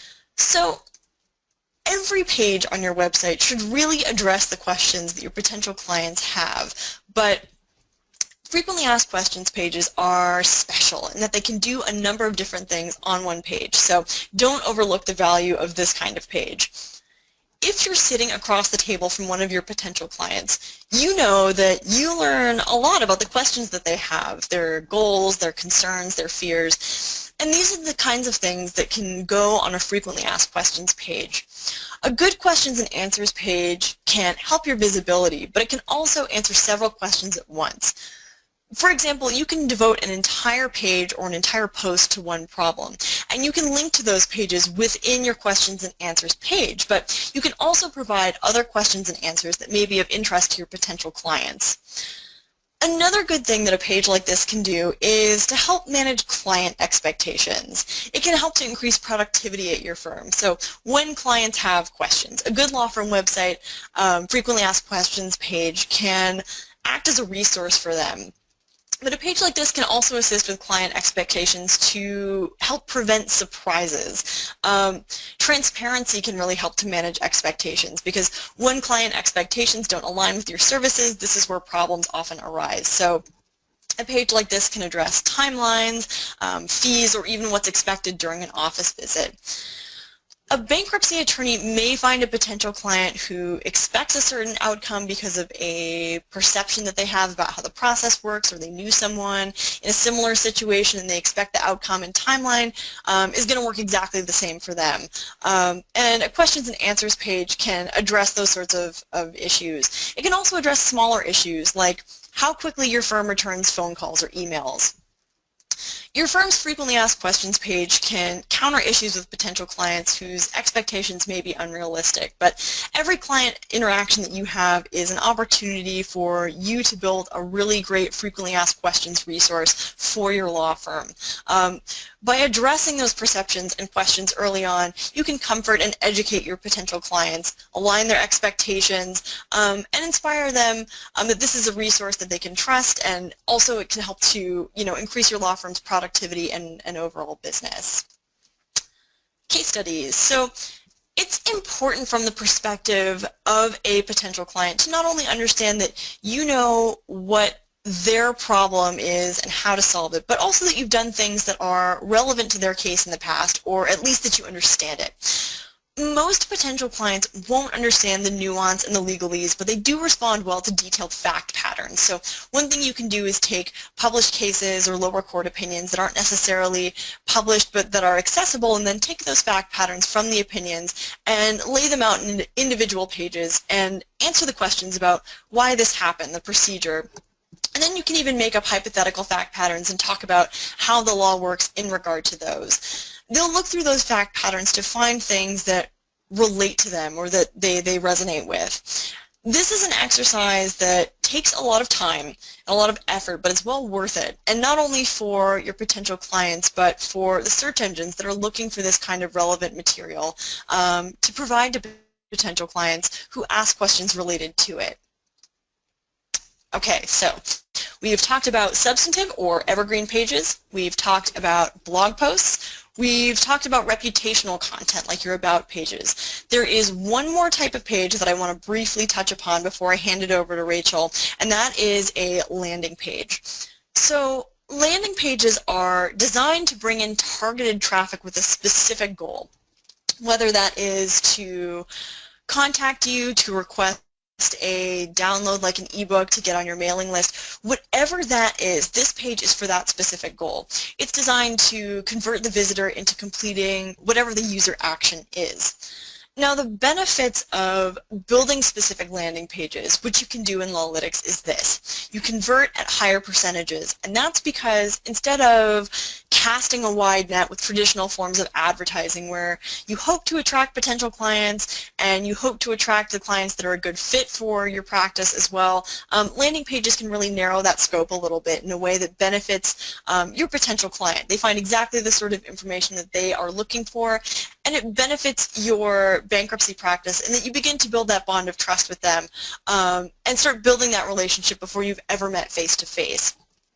Landing pages also remove distractions, and this is really important. Now, you can have a call to action on a regular page, and that's great, but if you want to drive traffic specifically to your site to take a specific action, the best thing to do is to remove distractions, and landing pages accomplish that nicely.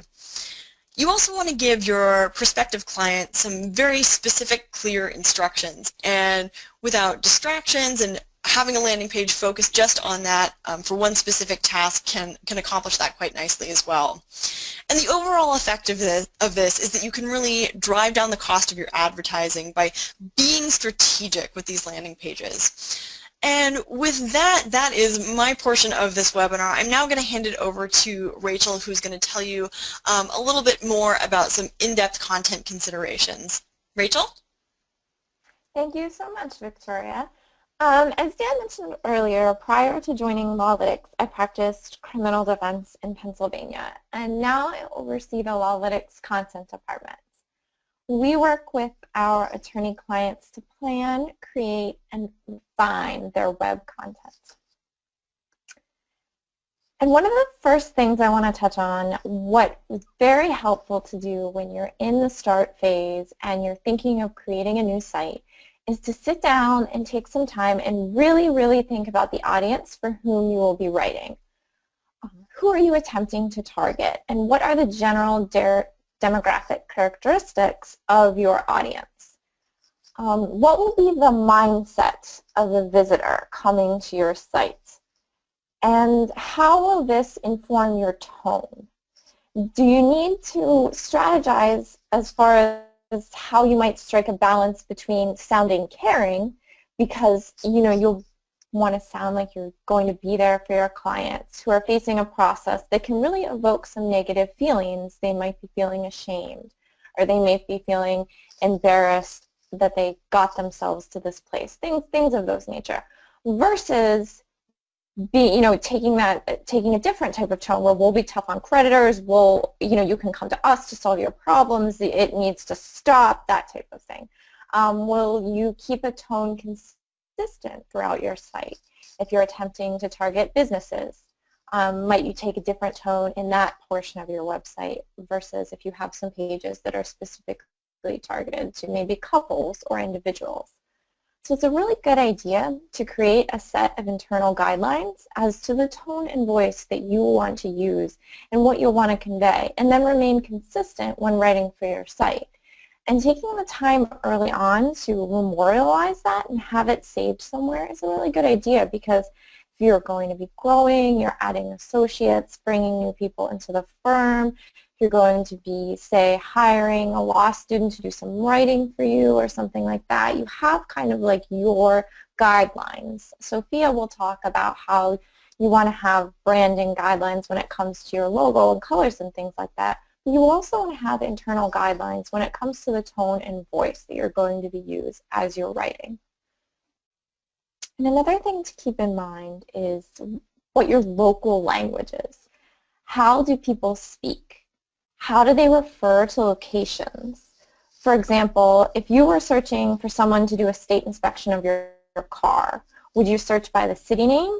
Maybe you live somewhere a little bit more rural and people speak in terms of counties or townships.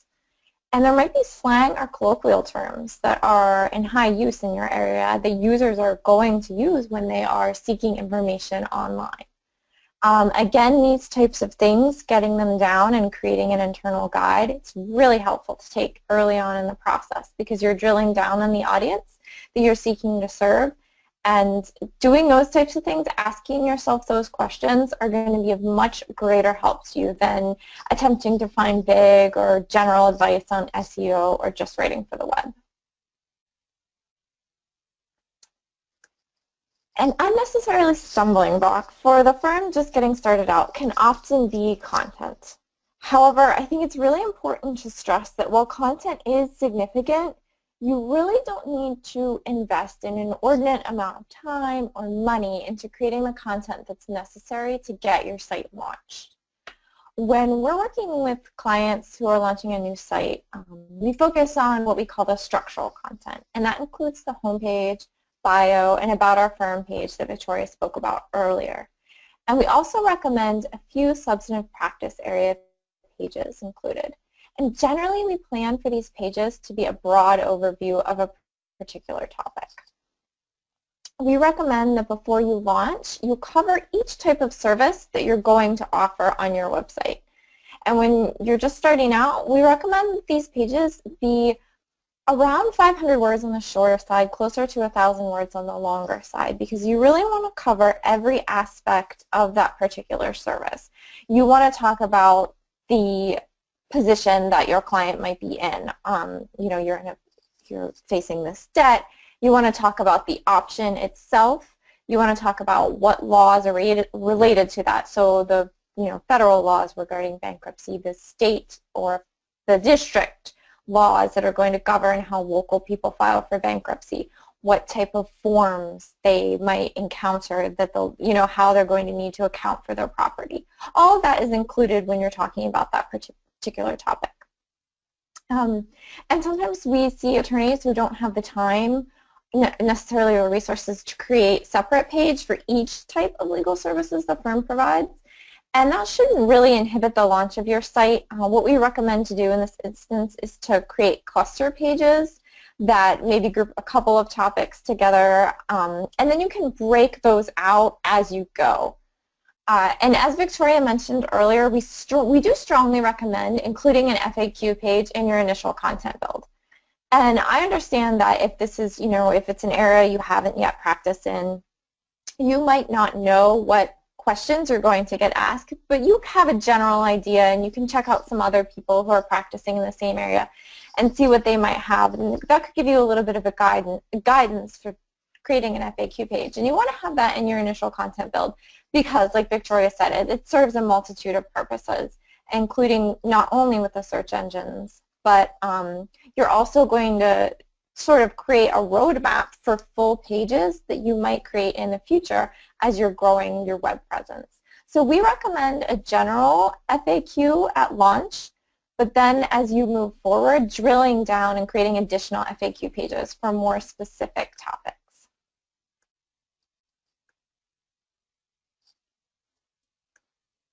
And even if you're very new to a practice area and new to a website, you should be thinking long term. When you're deciding which pages you'd like to initially add to your site, think of how you will eventually want to grow your site and flesh those pages out.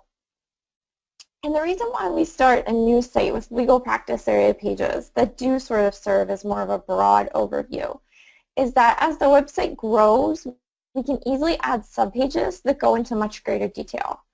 For example, to launch a site, we might have a page titled Chapter 7, and that's going to briefly cover a variety of different topics, like I spoke about earlier, related to filing. But however, as the site grows, what you'll do is you'll morph this page into a parent page, and then you're going to add some child pages underneath that go much more into depth in each topic. For example, you might mention a means test when you're talking about Chapter 7, but then later on you can write a whole page about what that is, give some examples, really make that meatier and flesh that out. And like I said, of course, an FAQ page lends itself perfectly to this as well, because you can create an entire page based on those questions that you had first included in a cluster on that FAQ page. And in the LawLytics content department, we do work with attorneys who are not on the LawLytics platform. So if you're not, this might be something that you need to take the time and speak with your website company or your web developer about how you will eventually evolve your site architecture to accommodate subpages. It really depends on what software is being worked with, what your platform is, as far as how much knowledge you might need to know. Okay, I'm going to want 10 pages here eventually, or 5 pages here, or this will eventually, this menu will eventually need to do this. So it's definitely a conversation that you might need to have.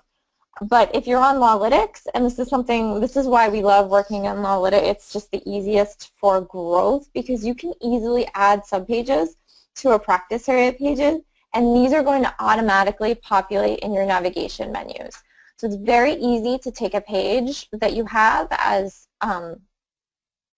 just a landing page, and then you can turn that into a parent page with child items. You can move things around, that type of thing. So it offers you a lot of flexibility as you're growing.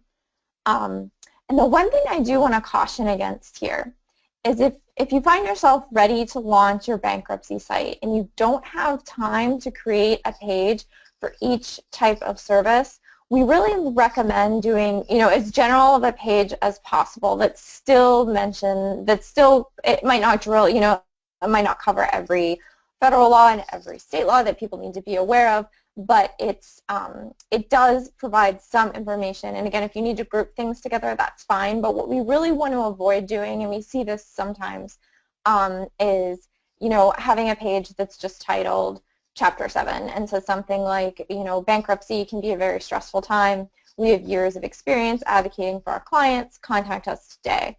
Because again, that probably doesn't provide the information that a user was attempting to find when typing in that search term, and it really doesn't speak to that hierarchy of needs that Victoria spoke about earlier. And so like I said, that is something that is a stumbling block, and that's something that we see people doing when they're in the launch phase. And I just wanted to take the time to examine a few other common mistakes that we see when attorneys are in this position. Like I said, sometimes people will they'll come up with a set idea of a particular amount of volume of content they need in order to go live.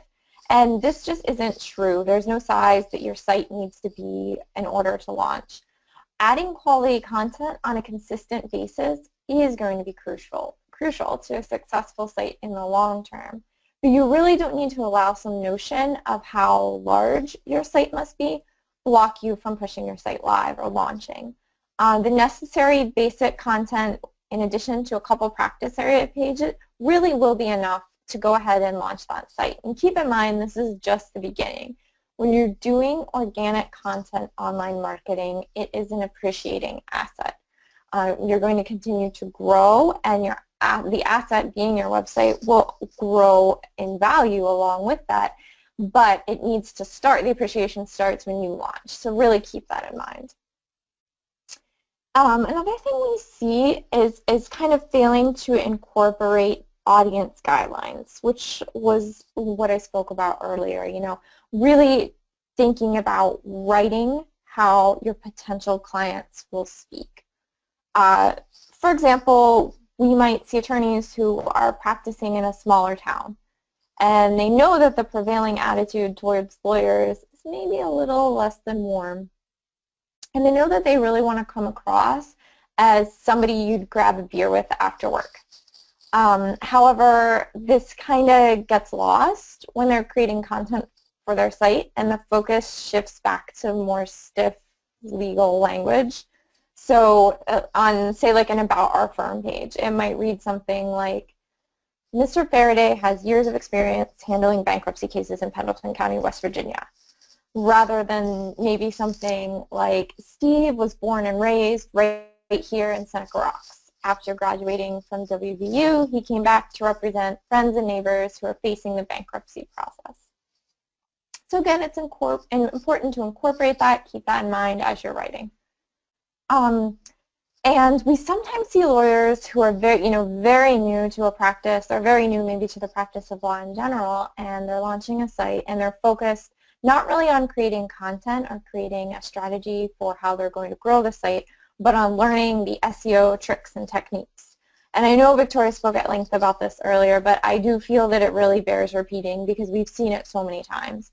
Especially when you're just getting started, please don't think that that's something you have to waste your time on, because it's not. At this phase, you're focusing on writing and focusing on growing that site, not focusing on, you really shouldn't be, trying to learn any type of tips or tricks, because again, there's so much out there that's just not, it's not valid information, and it's not something you should ever get tripped up by.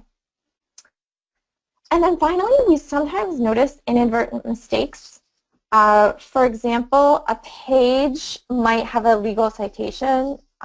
Say you're giving some information about the local court rules for your federal district, and you want to link to the statute that puts forth those rules.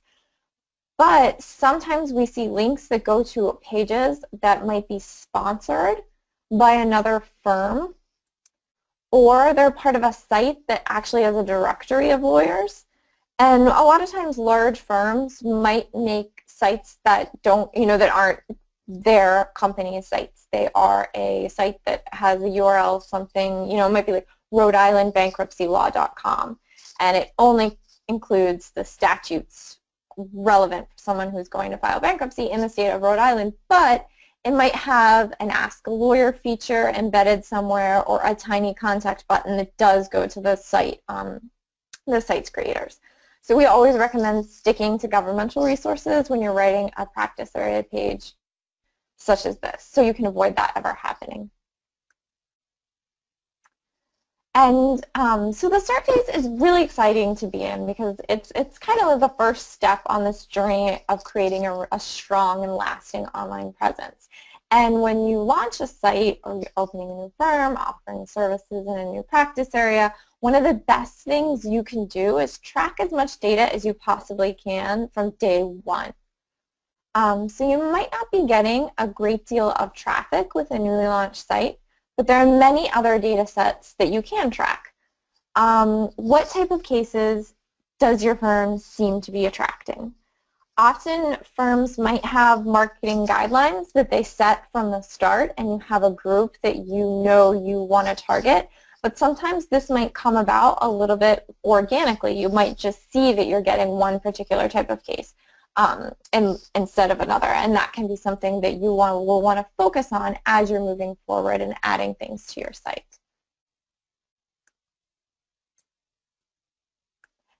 So again, it's a good idea to keep an eye on the types of cases you're attracting, and it's also a good idea to keep an eye on larger trends in your area. So you might be that a particular type of boom or bust business kind of crops up. This has happened with bakeries, cupcake shops. You see a lot of businesses coming into a particular area, and they're not always, a lot of times things tend to get tough based on the economy or something like that. So if that's something you might predict, something that you might think will be happening to your town, it might make sense to focus a blog series on that, or adding more pages on Chapter 11, that type of thing. And again, gathering information about what might be helpful for creating the local pages that Victoria spoke about.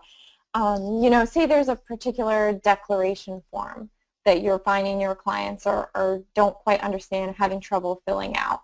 Those types of things might be great for creating local pages, resource pages. So people that aren't directly looking for bankruptcy services but are looking for help in another area find these, and then you're bringing them onto your site and they're learning more about you and your firm.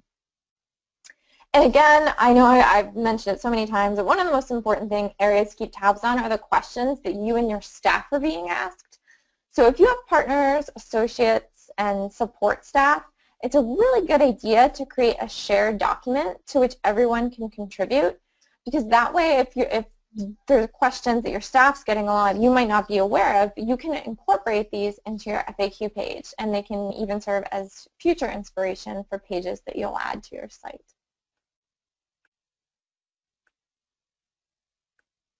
If you have any more specific questions regarding creating content for your site specifically, I really encourage you to drop us a line. We can be reached at writing@lawlytics.com, or you can give us a call. And some of you might already be familiar with her, but Alyssa Rhodes is our Director of Content Services, and over the past couple of years, she's helped many, many attorneys create content and launch their sites. So if you have a brief question, or you want some help getting started, or you're interested in additional resources or assistance planning longer term, I really encourage you to reach out, and we're more than happy to help.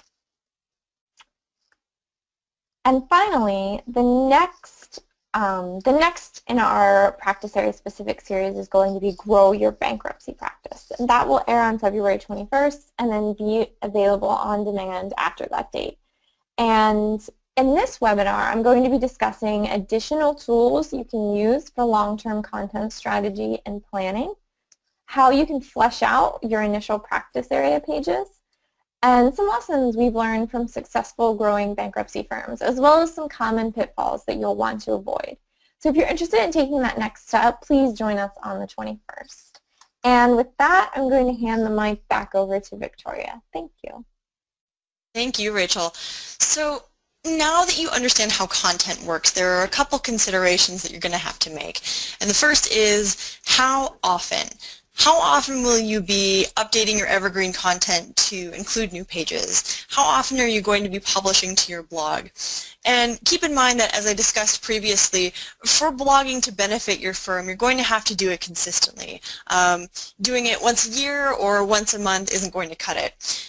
There's some recent data from HubSpot that suggests that businesses who post more than 16 blogs in a month receive 3.5 times more traffic than those who published only up to 4 times a month. And it's reasonable to believe that that trend translates for attorneys as well. I know, anecdotally speaking, we see that attorneys who blog more get more traffic.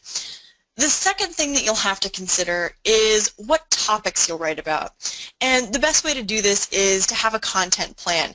As a reminder, we have some nice content planning resources available over on our website.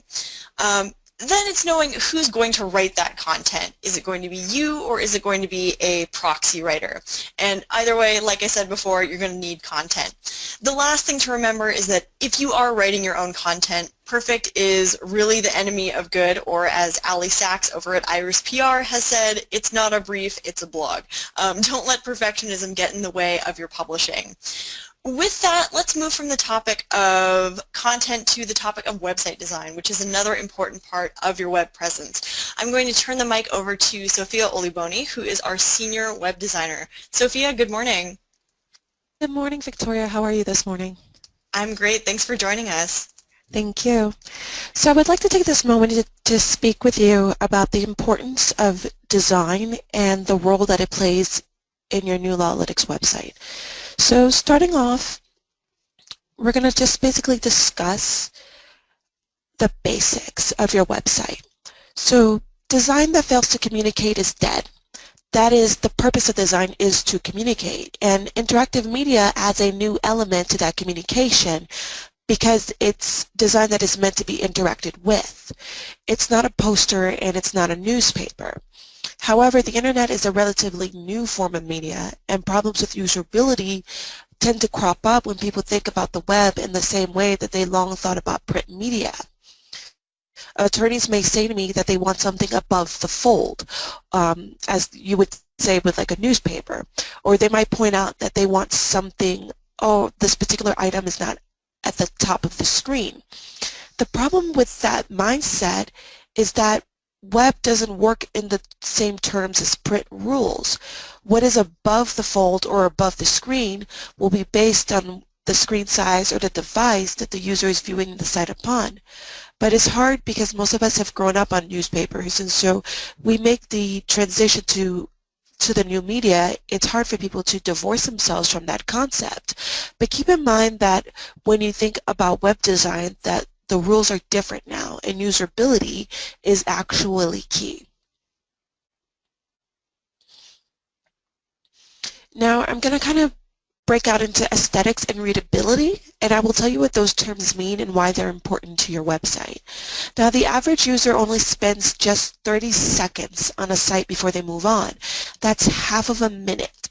So it's very important to have something that is visually pleasing to grab their attention. Aesthetics is known as the set of principles guiding the work of an artist, which includes your colors, your contrast, graphics, and layouts. A website's aesthetics can influence a brand's credibility and perception.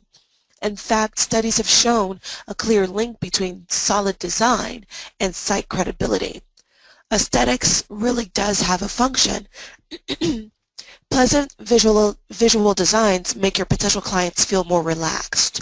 As a result, they tend to find a well-designed website more credible and easier to use. But you also have to have something to keep their attention once you've grabbed it. How you keep it is by having good content that answers a potential client's questions and about their case and their problem that's presented in a readable format. And what I mean by readable format is the term known as readability. And it's about featuring your content in chunks with headlines, bullet points, and the occasional bold. Having something that they could easily scan for titles and information is basically what you want. Having content there is very, very important. If you have a beautiful but empty website, it becomes useless.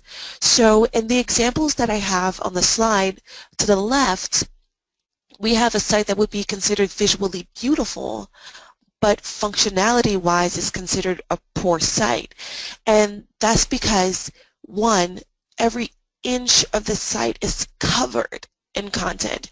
And then two, there is so much happening visually that there's a loss of hierarchy.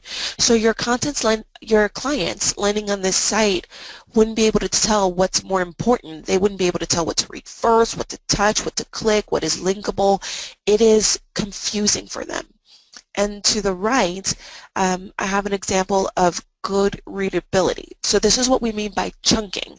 And so you see that the most important title, of course, is the boldest and the largest, which would be the business of design, and then everything else is sized accordingly to kind of make your eye trickle down, and then the call to action button is then highlighted in a accent color of orange, which makes it pop against everything else on the page, which draws your eye to it and makes you want to click it.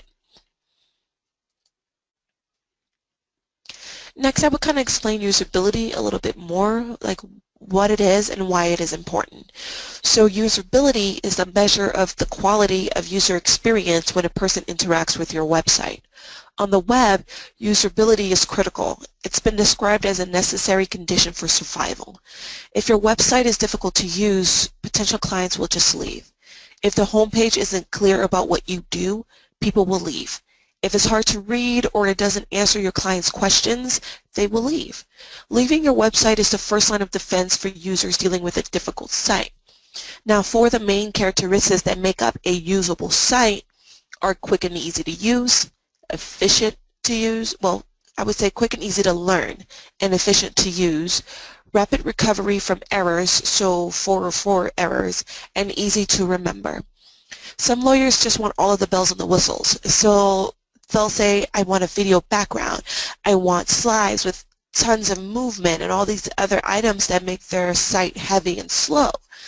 It makes it harder for your potential clients to read the content on the slides or to interact with it because it's slow, and then it becomes a waste of effort. They're just going to leave your site. You have to know when too much is too much and when to scale back a little. Readability and usability is more valuable than trying to have a really fancy website. Studies have shown that an application's usability can be influenced by its aesthetics, meaning the frustration that a user feels when a site has like poor usability will negatively influence their perception of the site's visual design. They also show that users perceive more aesthetically pleasing designs to be easier. So what this means is that usability and aesthetics are equally important, but choosing to focus only on one over the other for your website will lead to an incomplete and unsatisfactory solution. So basically they are two sides to the same coin, and they should be equal. Next, I will discuss about focusing on what matters. Now, if you're saying to yourself, I wonder if I have the right shade of blue or the right font, you may be focusing on minor details. Focusing too much on minor details like these can get in the way of an attorney launching their site or focusing on content. Focus on what is more important. Spending a week or two of time that you could be pulling in clients, going back and forth over different colors or a very similar font will not change the overall meaning or functionality of your site, and you're going to be losing business while you're wasting time on that. At the end of the day, each color has a meaning, and blue means what blue means. The fact that you use a slightly lighter or slightly darker shade doesn't remove the meaning of the color. The important thing is to get your site out there, to promote your firm, and to get business. Everything else is secondary. And some people may argue that imagery is part of aesthetics, and while that's true, when you're using stock imagery and you're worried about the difference between image of, let's say, downtown LA or an LA freeway or a professional photo of your team in your office, they'll each have the exact same impact as long as they are a high quality image. Now, the difference between the subject matter will not have an impact on your clients. So spending several weeks going back and forth on these three images will be a waste of your time. And what will have an impact, though, is the time that you've wasted on these minor details. Now, I will kind of express to you the importance of white space and the role that it plays in your website. Now, white space is one of the most overlooked and underutilized parts of a good website layout. Attorneys sometimes perceive it as empty space and a waste of screen real estate, but it's one of the most valuable parts of your design. White space is the space between your columns, your text, and your images. It gives your potential clients' eyes some time to breathe. It makes people want to keep reading. When it's used well, it can really be transformative of your web design. Now, white space increases readability for your clients. It actually helps people understand what they're reading, which adds up to better user experience overall. Actually, a research done by the Human Factors International found that white space increases reader comprehension by almost 20%. And here are some other ways that white space can benefit your website. For example, it can increase interaction. So if visitors are always in a hurry, good white space prevents distractions that slow your visitors down. It will get them to your call to action faster than bombarding them with a lot of different things to look at once. And with that said, white space will highlight your call to actions. A lot of attorneys think that making something bigger or adding, let's say, an image to your button will draw people to it, but actually surrounding the item with white space is found to be more effective. And overall, white space will make your site tidy, and tidy is impressive. Basically, white space is essential because it indicates finesse and ingenuity. It's not bare or minimalistic when it's used correctly. It adds elegance to your site. And here's an analogy about tidiness that I like to use that I find a lot of people, it really helps people to understand white space a little bit better. So imagine that you are at a restaurant and it's like Friday night and it's super busy and you're trying to have a conversation with a person across the table from you. However, the restaurant is so crowded and just so noisy that you have a hard time formulating your thought. So basically bombarding your site with a lot of visual elements and different things, it becomes visual noise. And when your potential clients are faced with this visual noise, they have a hard time formulating a thought or making a decision. So it will be hard for them to get to your call to action because they are so distracted by everything that is in front of them. So while white space, basically white space will decrease confusion and it will increase readability, and it is important to keep it there and have that a part of your website. Next, we will discuss the concept of less is more, which is known as Hick's Law. So Hick's Law basically says that the more choices we have, the longer it takes us to make a decision, and the fewer choices that we have, the quicker our decision will be. And Hick's Law can be applied to fine-tune a user experience on a website. We can apply it to your links, your buttons, content pages, navigation, images, and so much more.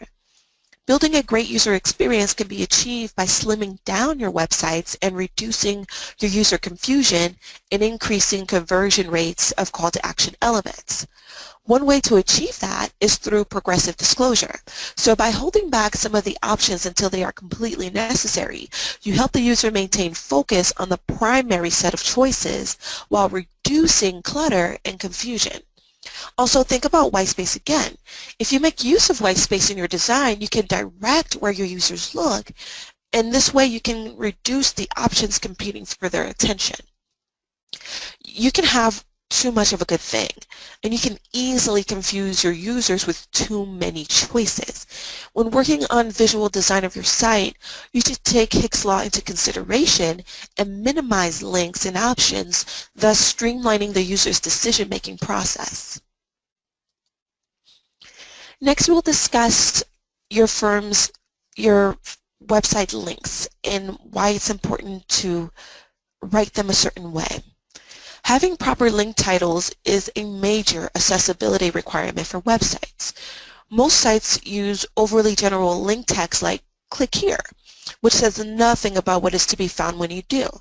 Link text should be clear and it should make sense out of context.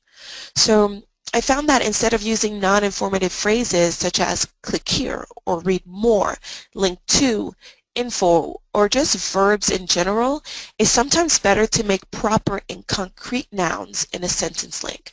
Nouns can help the user quickly grasp what they're clicking without having to read the entire sentence or phrase, whereas verbs are vague and don't usually give a clear picture of what to expect. For example, as you can see in the slide above, instead of writing "view our firm's case results here," where "here" is the highlighted element, choosing something like "view our case results," where the noun "case results" is the anchor text, is better. Poor link text hurts usability. So let's say you have a user who is visually impaired in some way. Maybe they use a screen reader. If so, they would have a hard time understanding vague links without having the entire page read to them word for word. In the end, the wording on the link does make a difference to the user. It's important that we make our links visually distinct from the body text and specific to the page or document that they link to. Next, we will touch upon your firm's brand. Your brand is your promise to your customers.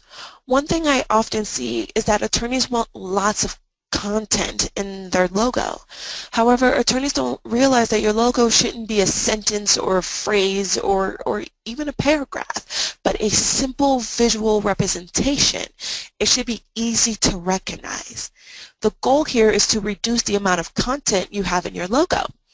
More text does not scale. It is very hard to read. Think about it this way. If your current logo has a lot of text in it, you should ask yourself, could I read this if I were to print this on a pen? Could you read this quickly while you're passing a sign on the freeway? A good logo has to stand out on its own without a tagline or a catchphrase. A tagline is something that you can highlight in other parts of your website, but it doesn't necessarily need to be attached to your logo. Your logo basically has to stand out on its own. It's got to represent your company even when it scales. You have to look to the future and create something that's sustainable, something that will work if you add on more partners and you grow your firm. Your brand helps set you apart from your competition. Another thing I often see is that attorneys who love another attorney's website or branding and they want theirs to look just like it. Don't try to be another lawyer, and this is why. If your website looks just like another's firm, or your branding looks just like another firm's branding, those potential clients are going to have to use other factors to decide which one of you they'll choose. So you have to ask, has that firm been around longer than you? Are they better established than you? Do they have better reviews than you? If you haven't built a strong web presence yet, mimicking something that you like too closely can be a real detriment to your business. Here's something else to think about, your domain name. A strong brand generates referrals, so think about your brand separate to yourself.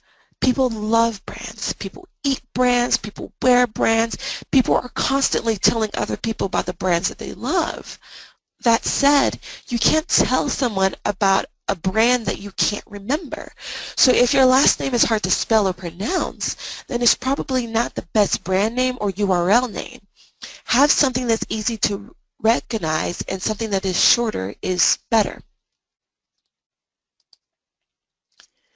Now, I'm going to list some of the questions that I think help when trying to decide what your brand will be and how it will be represented. And if you go about answering these questions, it could kind of help you start with defining your law firm's brand. Now, the first question that you want to ask yourself is, what is your firm's mission? What is your purpose? What is your vision? What is the benefit for a potential client if they were to choose your firm over others? What sets you apart from your competitors? What do clients think about your firm? And if you're just starting out, what should clients think about your firm? What qualities do potential clients associate with your firm?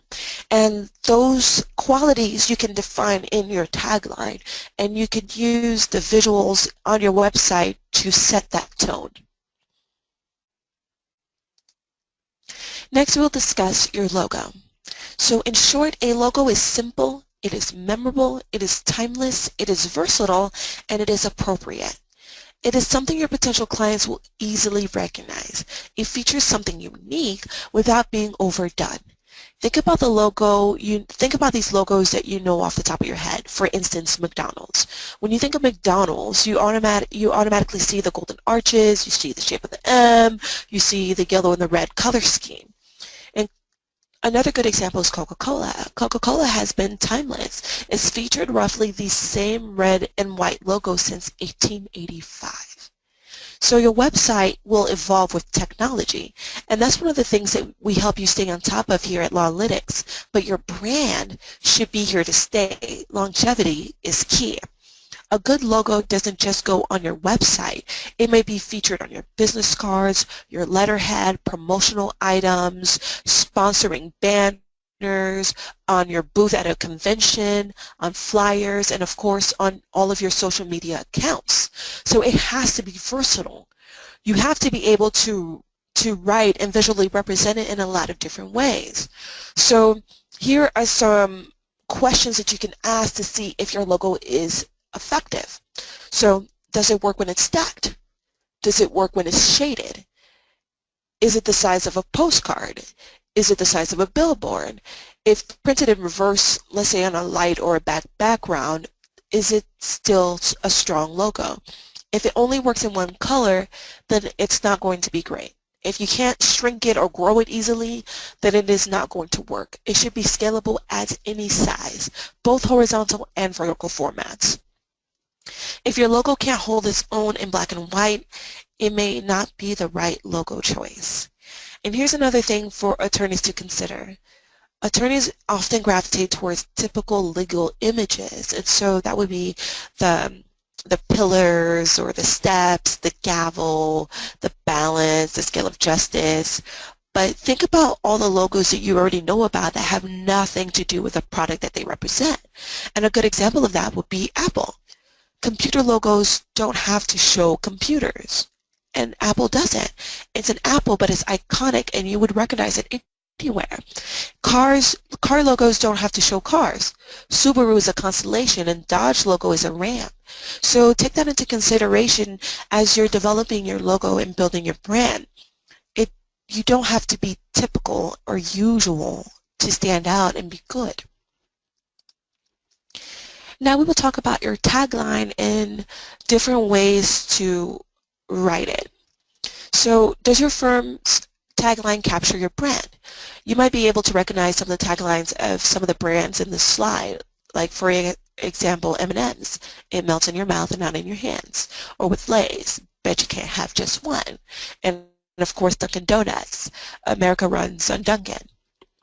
So the one thing that all of these taglines have in common is that they set an idea about the brand, like for Lay's, but you can't have just one. It tells me that it's delicious, that it's addictive, that the second I start eating it, I'm going to want to continue eating it because it's that good. So it kind of sets that tone, and it is short and it's easy to remember. And so you kind of want to take that into consideration when building a tagline for your firm. Don't write a full sentence, don't write a paragraph, just a quick phrase that is easy to remember. And here's an example that always stuck with me. And I grew up in South Florida, and we have a personal injury law firm down there whose tagline is, after a 911, call 411. And they create all these little jingles that repeat this phrase over and over and over. And one, it rhymes, and so it's catchy, and two, it's very short. And so no matter what, till this day, whenever someone says the word 911, I immediately think of their tagline and repeat to myself, call 411. So that is an effective tagline, and just kind of keep that in mind as you're developing your own. So now that we've talked about some of the basic design considerations, in February we'll dig deeper into the elements of design that can have a psychological effect on your potential clients and encourage them to engage with you. We'll discuss choosing the right kinds of typeface, what colors mean, and what they can say about your firm, the various shapes of logos, and how they can affect a potential client's perception of your firm, as well as examples of how to make your content readable using parent-child stacking of your content, and so much more. And with that, I'm going to turn the mic back over to Dan. Thank you, Sophia. Well, everybody, we are now about 70 slides into this webinar, and we're at the 2-hour and 10-minute mark. I want to thank everybody for sticking with us. I know it was a long webinar, and we've gone over a lot of information. If you're just getting started, or you're just trying to figure out how to reboot your bankruptcy law marketing to make it work again, the good news is that you don't need to remember all of these details that we've gone over today or implement them all at one time. The important thing is to simply get started with the fundamentals. If you're wondering where to start, we can help. And if you're already well on your way, next month's Bankruptcy Law webinar in the Grow series will provide you with actionable items that are easy to implement, and over time, we've seen add significant and sustainable revenue to law practices. We're going to go ahead and end this webinar in just a moment and then go to questions and answers. But before we do, I want to mention that a couple weeks ago we did a webinar specifically on reputation management, and it's something that's very applicable to bankruptcy lawyers and goes deep into how reputation management works and how to use a reputation management add-on that we have here at LawLytics. If you are involved in other practice areas in addition to bankruptcy law, go to lawlytics.com/webinars. We have a number of other practice areas that we're doing focused webinars on during this Start, Grow, Dominate series in January, February, and March. There might be something else there as well that can benefit you in your practice. If you're already a LawLytics member and want additional suggestions and help with growing your bankruptcy practice, you know where to find us. Give us a call or submit a support ticket, and we're here to help you.